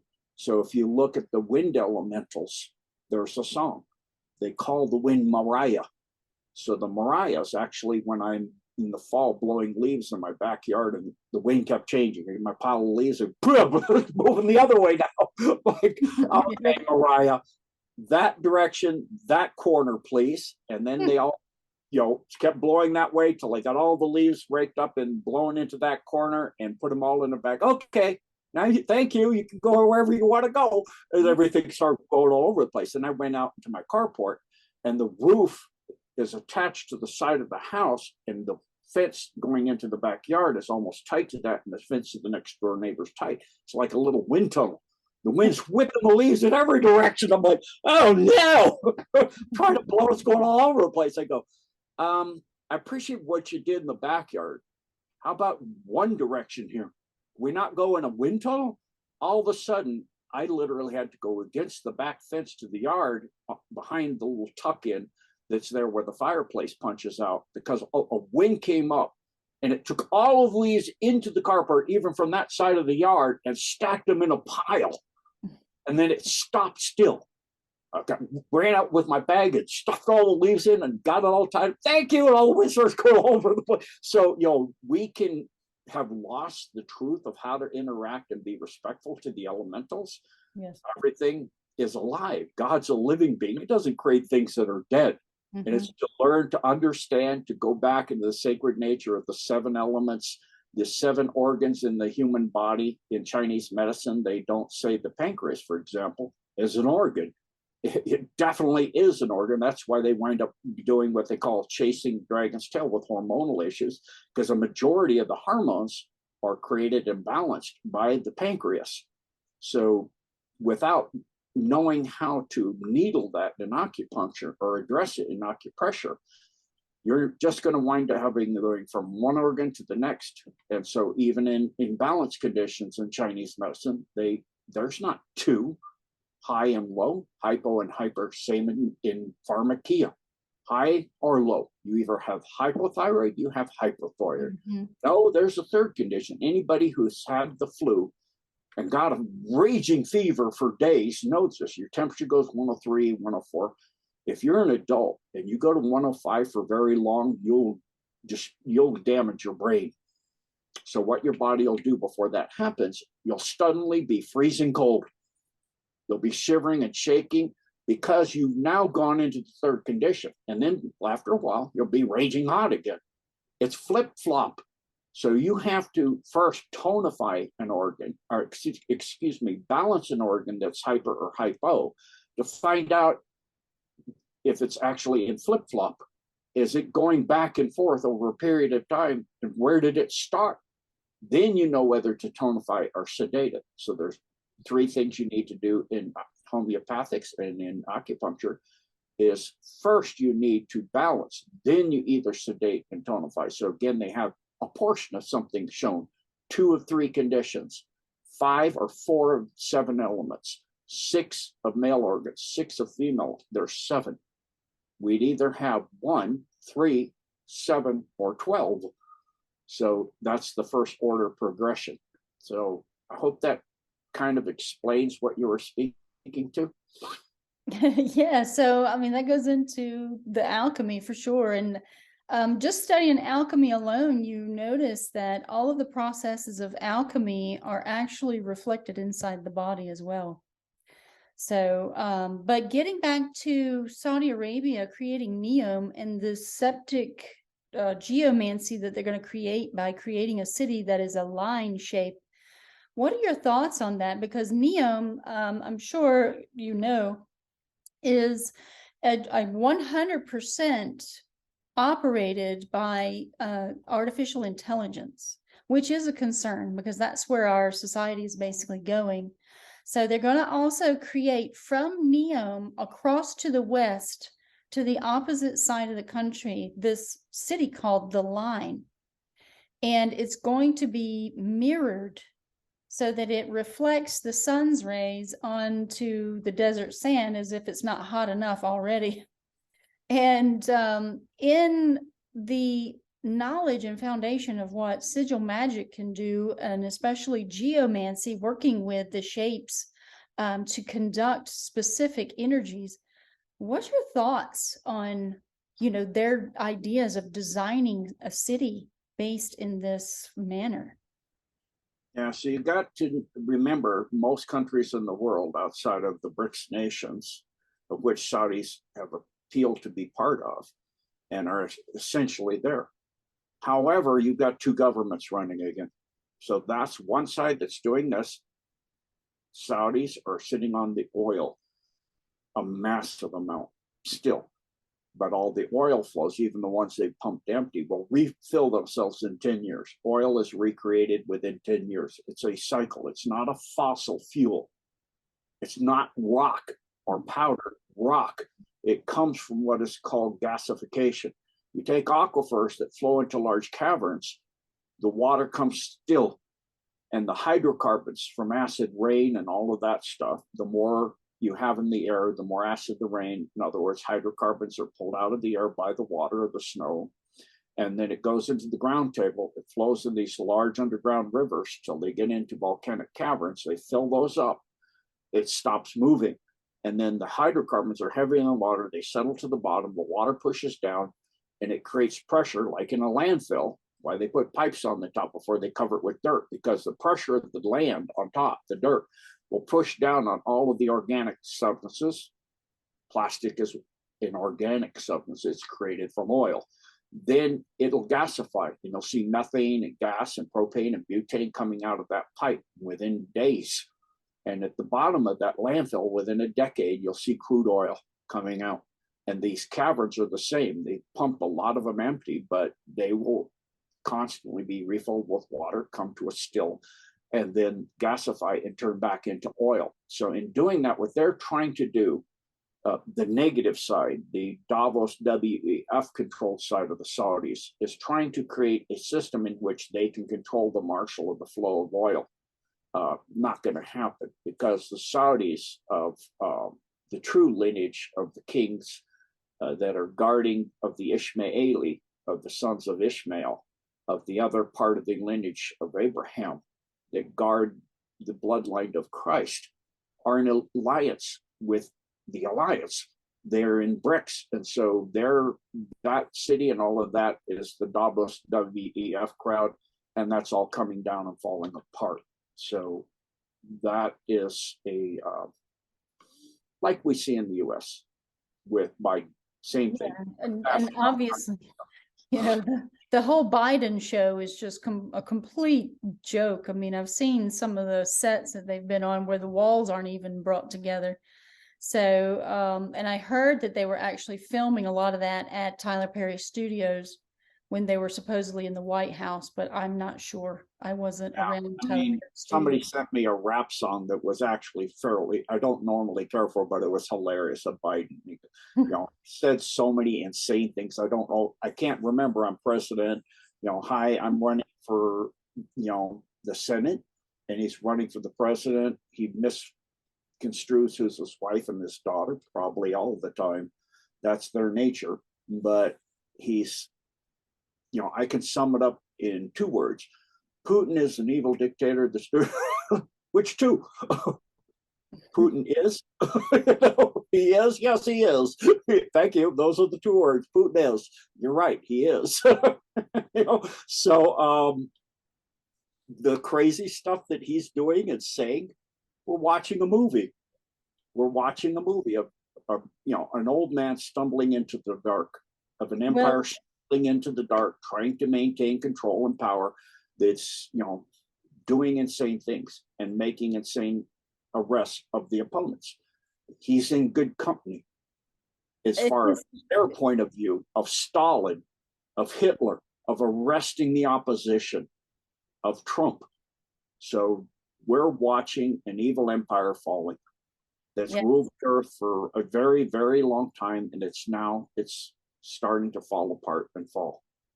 Yes, I do agree with that, because there are so many things that never came to fruition. They tried to take the guns from the American people. They also tried to incite Codex Alimentarius to get rid of all of the natural supplements. They've tried to do many, many things throughout the past, you know, 20 or 30 years, just in my recollection of things. And they have always failed. But the Biden character that is now portraying himself as the overlord of the US is nothing more than a show. And you can tell that, you know, it's not even the same original Biden. He has brown eyes now when the original Biden had blue eyes. So obviously something happened to the original one, and now people have been showing the different versions of Biden with the different earlobes and the different facial features. And of course, we know that Hollywood's very good at portraying people as someone else completely. Yeah, you watch Mission Impossible, and that becomes obvious how well they can do it. You know, I'm glad you mentioned Codex Alimentarius. When they could not pass that, what they've done is they've gone into the industry, bought most of them up, the big producers, and a lot of the vitamins and minerals you get are actually extremely deadly and toxic. I started taking large doses of vitamin B6, and I almost died. I had to run to do my mud mix, which is a combination of activated charcoal, which is the big one, to get that toxin absorbed out of my digestive tract, because the B6 I'm getting, and I went to the vitamin cottage that I go to, and I would like to take to the top of the company, but they're probably controlled anyway. So, and I went to the store and I go, do you see what this is? Niacinamide. I know chemistry. You know what cyanide is? Not cyanamide means you're binding it to a cyanide molecule. It comes apart in your body. You're getting cyanide poisoning. You take this. I almost died. Yeah. I mean, if I hadn't known to run and mix up my bakelite clay and my zeolite and my activated charcoal, I'd have been dead. Yeah. I mean, I had to crawl to the kitchen to do it. I couldn't even walk anymore. I had to go down the stairs on my hindside. I couldn't even get down the stairs hardly from the bedroom. I'm like, oh my gosh, I took it right before bed so my body could cleanse itself and clean up while I'm in my sleep and heal. I woke up and I'm like, I've never been able to throw up hardly at all. Unfortunately, in this situation, because wow, I'm like, I can't get it out. Yeah. Oh no, it's probably in my intestine too. So I just started chugging my black mud mix and water like crazy. And about an hour later, I was okay. And the next day I took it back and I showed them and they go, why? I go, why are you carrying this? And there's a lot of products that you see cyanide put into.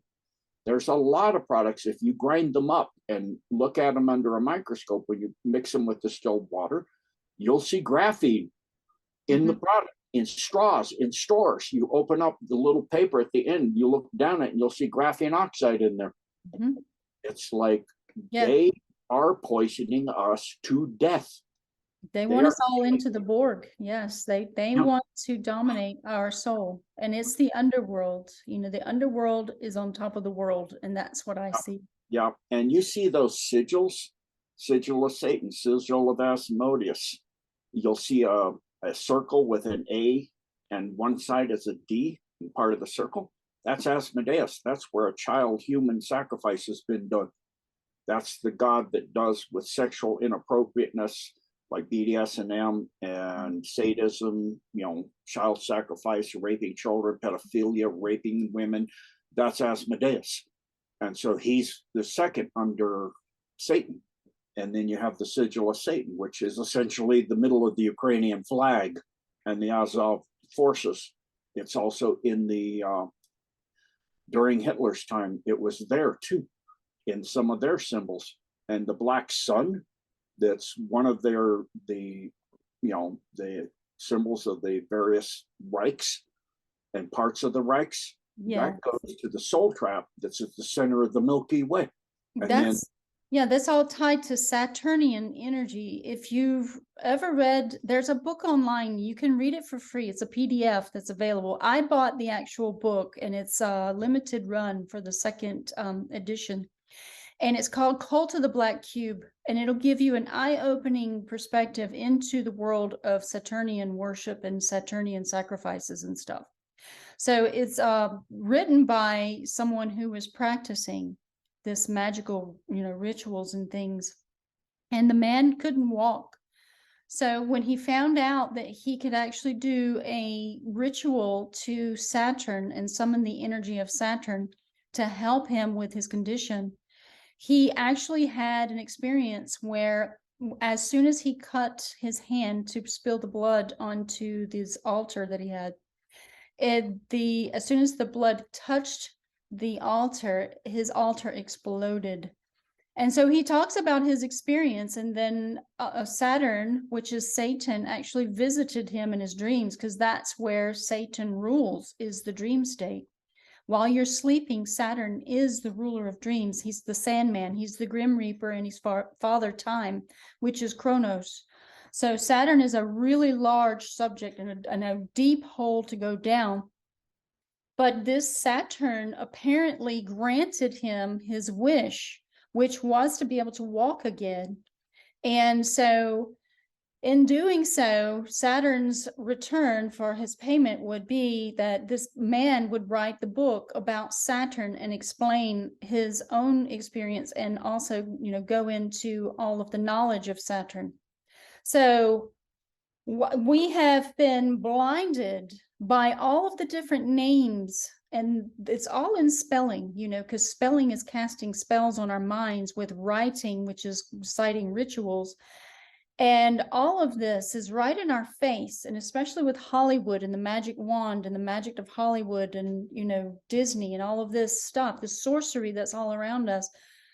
I'm trying on my channel to help people see, to gain the eyes of awareness, to see where all of this stuff is leading, and to open the minds of people into this occult realm of knowledge. Because if we can't get beyond the surface, how deep and how long are we going to have to follow the narrative for each age? Because it seems to be that there's always a different narrative that comes about for each age as we traverse the age.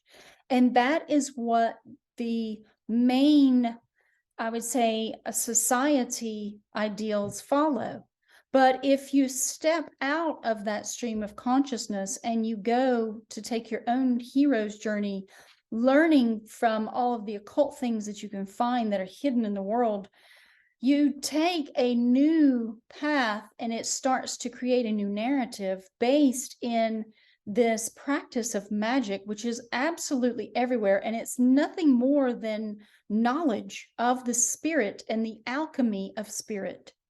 So I don't know what your thoughts are on that, because right now, we do have the three religions that are founded in the Canaanite tradition, basically, because the Abrahamic religions of Christianity, Judaism, and Islam are all founded in Canaanite traditions, because everything has a beginning somewhere. And if you can continue to go back into time, you start learning that everything is just a progression of something else. Like good comes from bad and bad comes from good. And it's always this push and pull of who is steering the narrative. But if you can go beyond that and then just get back to the roots of the earth, and to see that nature never lies, but people do. And that, in nature and of all God's creation that's found in nature, you will find peace and the balance that is far beyond all of this technocracy that is now rising all around us. And that in nature is where supposedly a lot of the Druidic traditions come from, is the knowledge, profound knowledge of natural remedies, the ways of nature, the ways and laws of the universe, that ties into our own innate abilities of working with the tetragrammaton matrix through our thoughts and our intentions. So what do you think about all of that tying into what we know now as relegioning the mind into a belief system or a belief pattern that is based in foundations of, these Abrahamic religions that are now, very prevalent in our society? What do you think about, that whole concept of magic actually being a part of the natural realm as opposed to something that is dark and mysterious?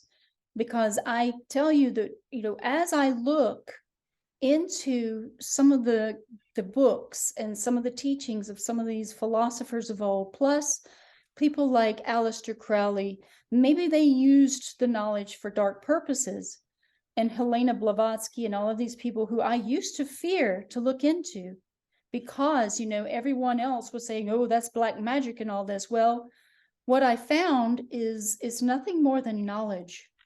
And just like a knife, what do you do with that knowledge? Do you use it to subvert other people by using baneful black magic? Or are you actually trying to benefit other people by elevating their minds into profound knowledge? These are the things that I see just based on my own research. And I try to remain open to all people's perspectives, because I do believe that we are all part of the whole, and each of our perspectives is very valuable in that, because we're just a piece of the pie, which is the universe, the one voice.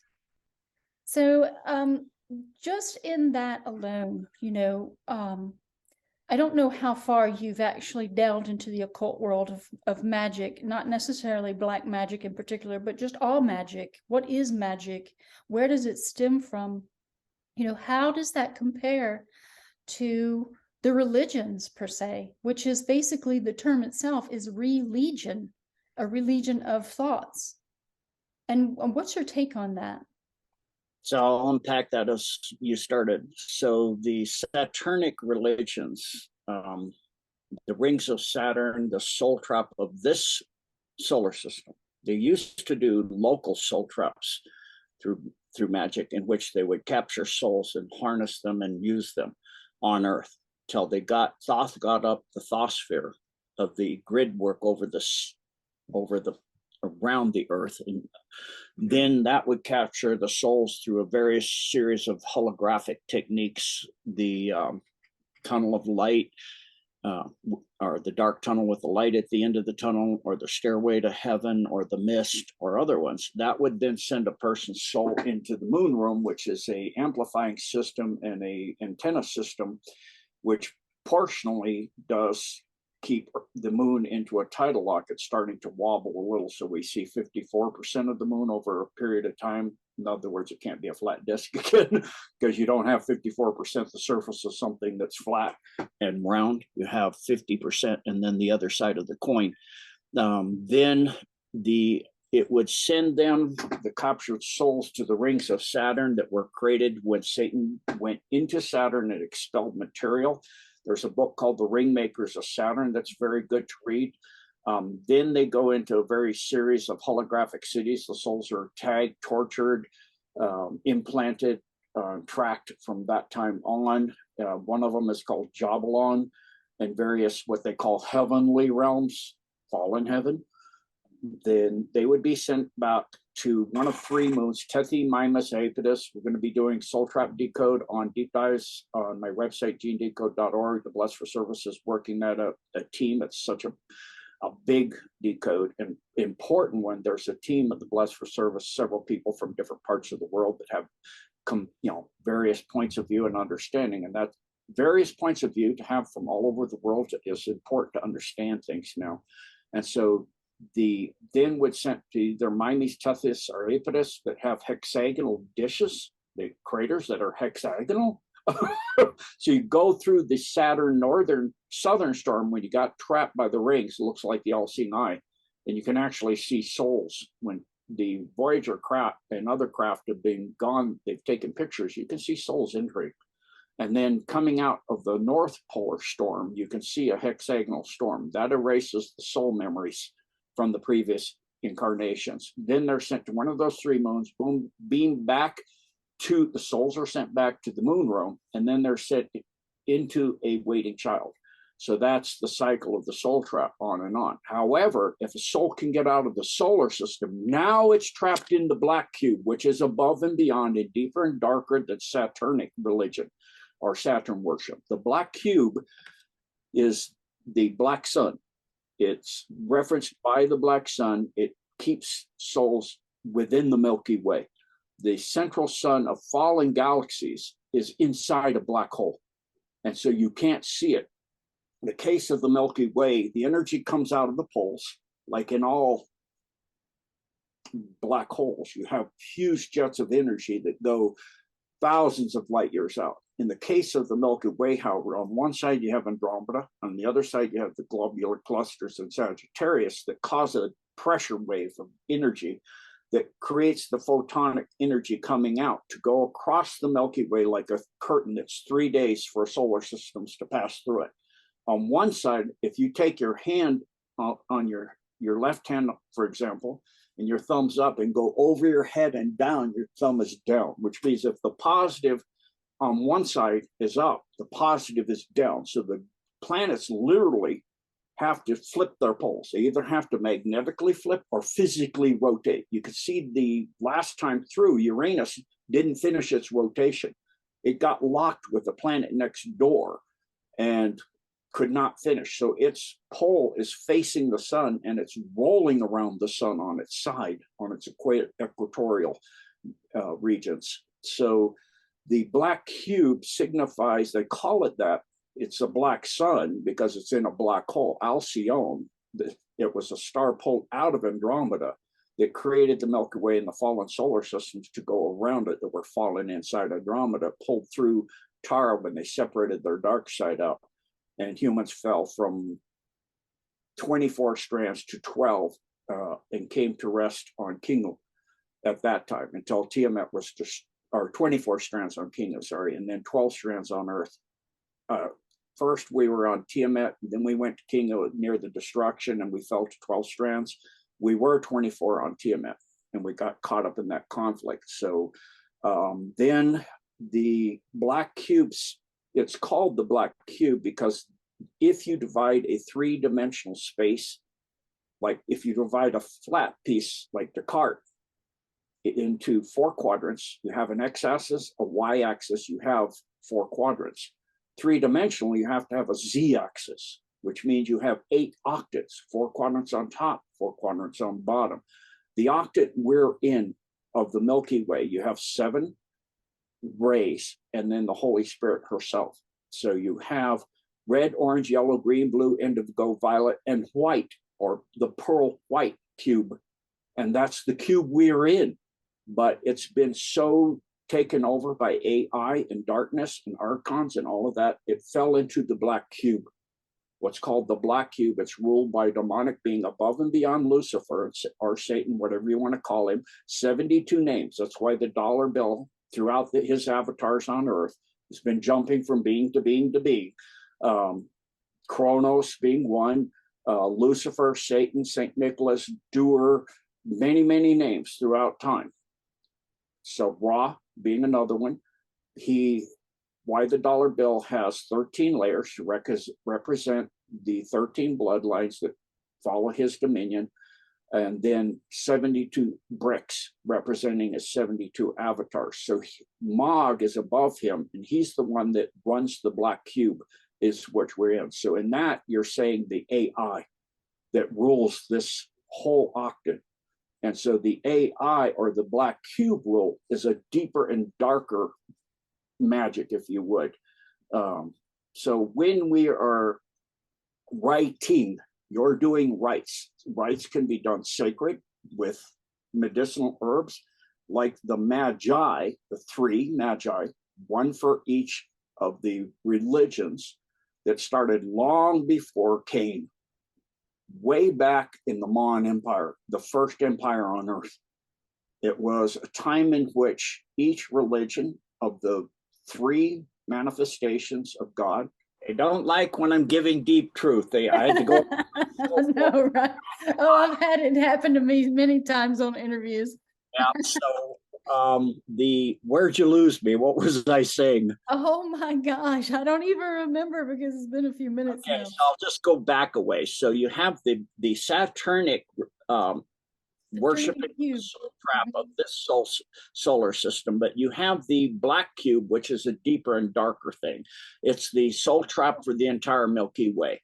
And it's called the black cube, not because of the black sun, but because of this octant of the universe we're in is divided up 3-dimensionally into 8 octets. Red, orange, yellow, green, blue, indigo, violet are the 7, and the 8th one, the Holy Spirit herself, or the white.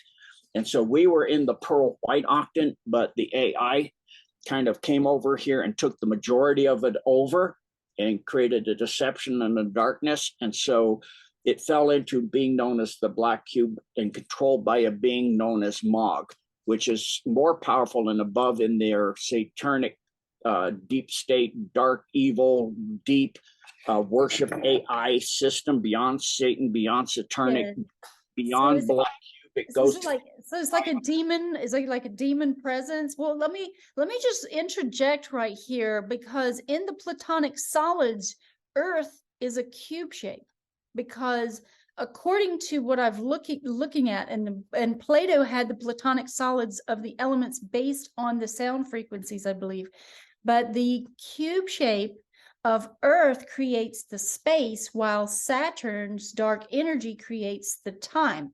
And that's why it's supposed to be all things die in time. And I've just been looking into Plato, Ptolemy, Pythagoras, Aristotle, people who were really looking at philosophy as opposed to what NASA has to portray. Because what I found out about NASA is that NASA is actually pronounced Nasha.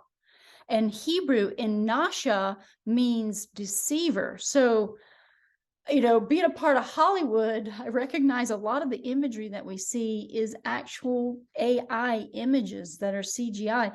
But I, you know, I don't know. I can't claim to know anything really, because there's just so much information. I can't go outside the earth unless I do some astral projection techniques and go and see things for myself, you know, into other realms, which we're supposed to be able to do.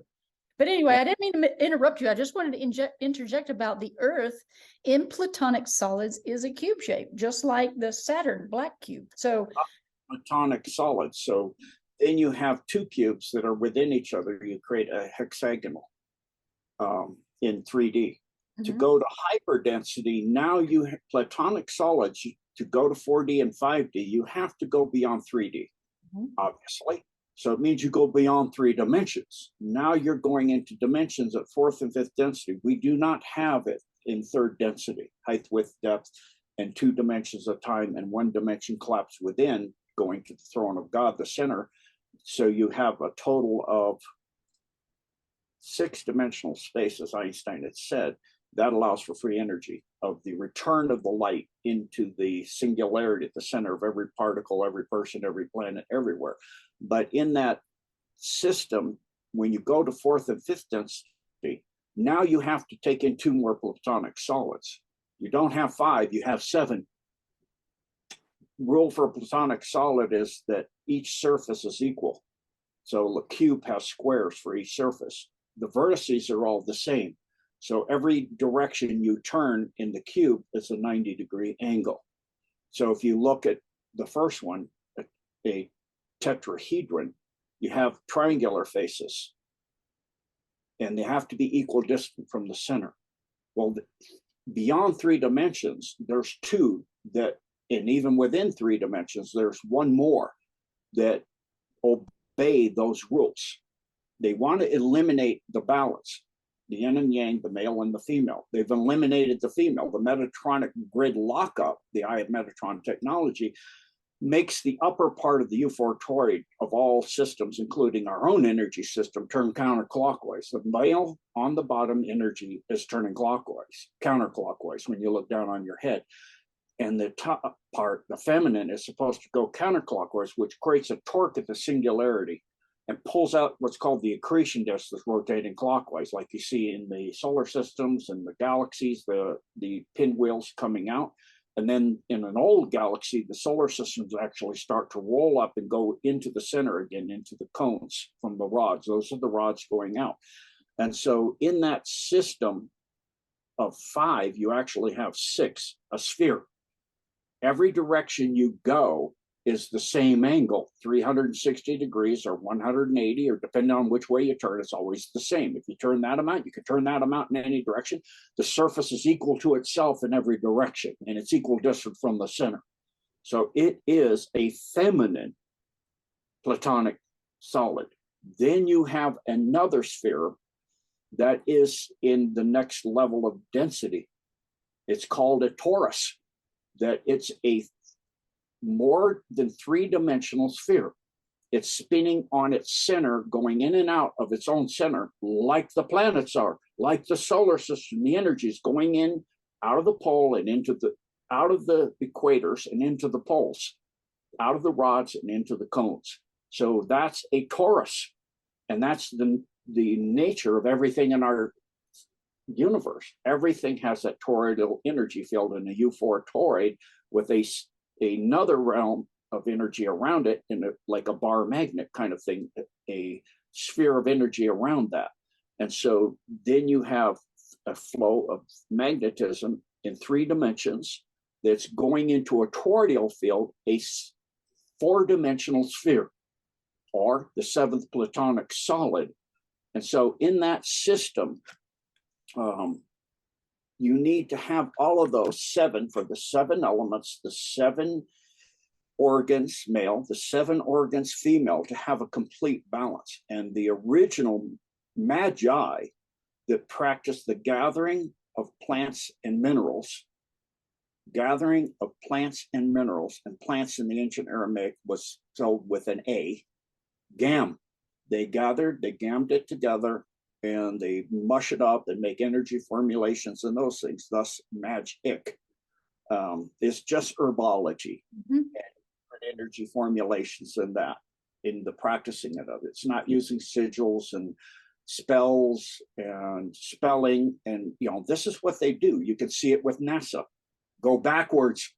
Remember mirror, a sun, a satanic, a saint, a fallen saint, on and on and on. And so they're not telling you the truth of the system, of the universal voice of one creation, one God, like you had mentioned way back with Akhenaten, who, when he died, he had moved the capital of Egypt from Thebes, I believe, to Anon.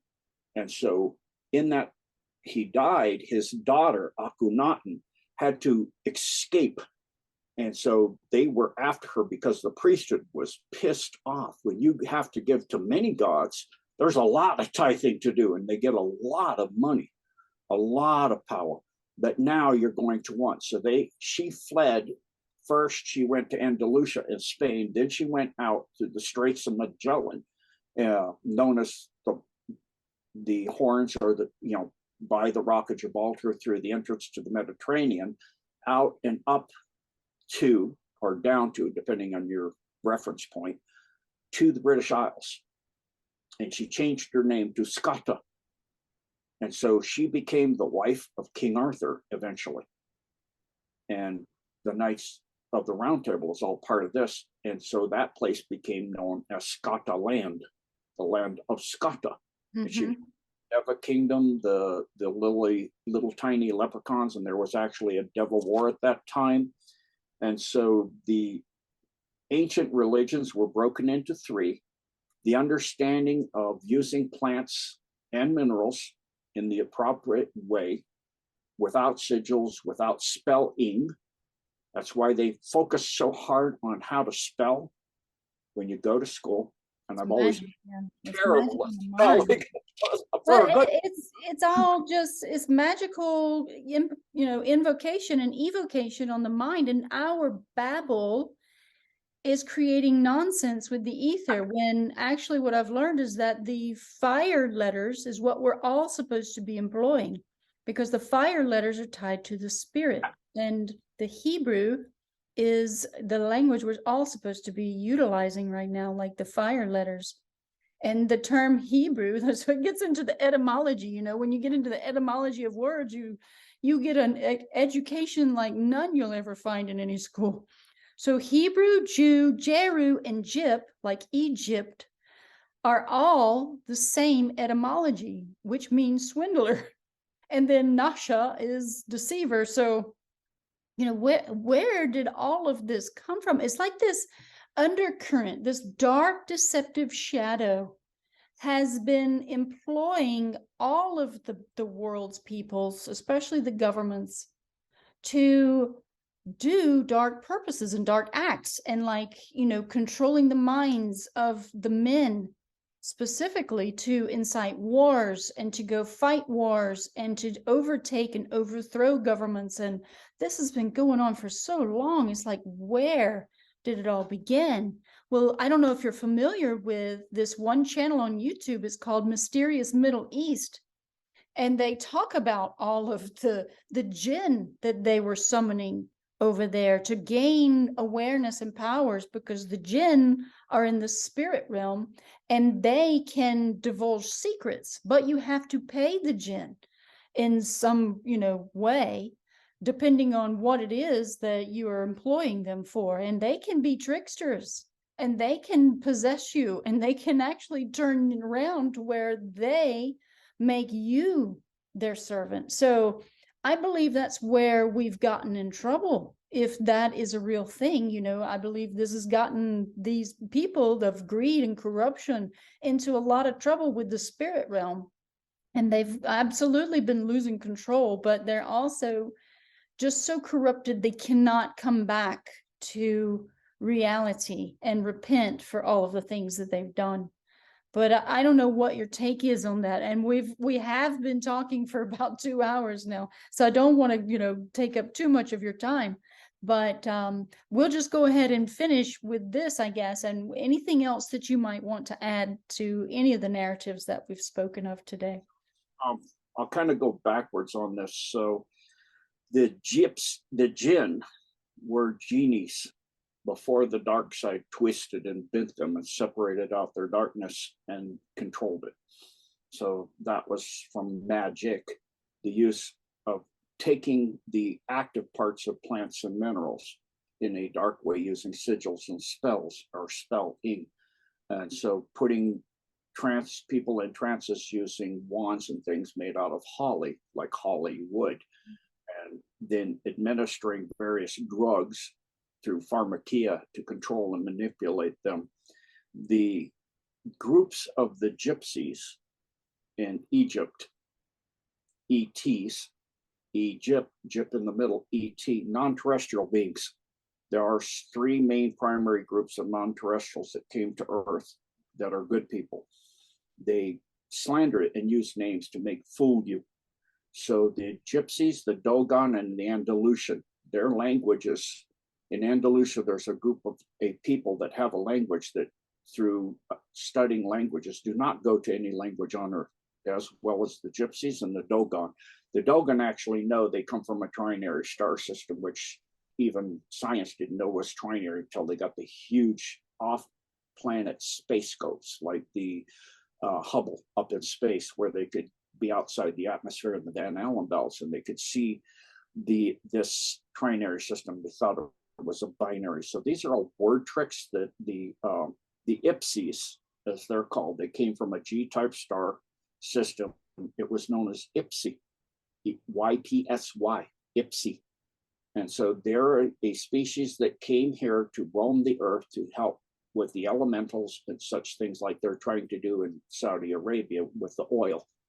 They're trying to marshal and control with the gold, getting all the gold in the Vatican tunnel that went from Jerusalem to the Vatican and up to Switzerland as well. So they could marshal all the gold and control the gold that had transmuted itself from silicon quartz crystals all over the world, the different energies to control the energy of the earth, to control and rule it all. Like in the book of Sauron, where they twisted the elves into the orcs, and one ring to bind them all, one ring to rule them all, etc. They were going to do that with the gold. Then if we take that further back, we go to the universal voice. So you have three non-terrestrial groups helping each of the three original parts of the original one religion of the three magi, the ones that knew the original ways to use herbs and plants in the correct way. And then, going back through all of that, it's hard to unpack all of this, and, it takes decades, as I have done. My father had all the books of Madame Blavatsky and all of that stuff. She was into the Pharmacia and magic and all of that, Ledbetter and Alice Bailey as well. And so her students that separated out and got problems with each other. So, for me, I just focus on the Trinity, the cross. That's my way. I respect other people's way and the one creator of all things. So I go back to the source itself. I don't use any of the other stuff. I do use herbs and minerals and acupuncture. I know how to do all of those things, as well as Qigong and Tai Chi and heavy level of martial arts, hand-to-hand combat stuff. I can't do right now. I've got as soon as the weather gets warmed up, I'm going to go back to my Sulim Tao, which I was telling one of the supervisors that's in Europe, they said, how do I start building up to where you were? I had an accident twice on my shoulder and dislocated it twice, and it's not healed this from the second time. I can't seem to come back. And then God goes, Sulim Tao. I'm like, I was into the high powered stuff and I didn't need that anymore. Now I've gotten so down between the shedding from the jab stuff and the dislocating my shoulder twice. Get back to your basics. So what I do is from Yip Man, the Sulim Tao, is combined like the ancient systems of Mon Qigong, where dynamic tension, there's actually a 1 hour set that I do, all in a horse stance. I've done it in a river till eventually I'm embedded up to my knees in the river sand of doing this dynamic tension. So I'm going to start doing that as soon as it gets warm, first every other day, because I won't be able to take it that much. And lightly, and build up the dynamic tension with circular breathing through the mini orbital, in through the nose, out through the mouth, from breathing from your dantian, the center of where your singularity lies. And so it's important when we study to go as far back as you can and realize that 95% at almost everything you get is going to be inverted and hidden from us. So I think we're good for this session, and thank you for inviting me and going down some rabbit holes so that Well, thank you so much for sharing all of your knowledge and experience too. That was very lovely to be able to be in your presence and to just share this moment, together and explore these types of things. But I appreciate you so much for, answering my email and actually joining me on my channel. So know that I'm very, very grateful. Thank you. Thank you for inviting me. Okay, thank you. Have a good day. You too. God bless and Godspeed.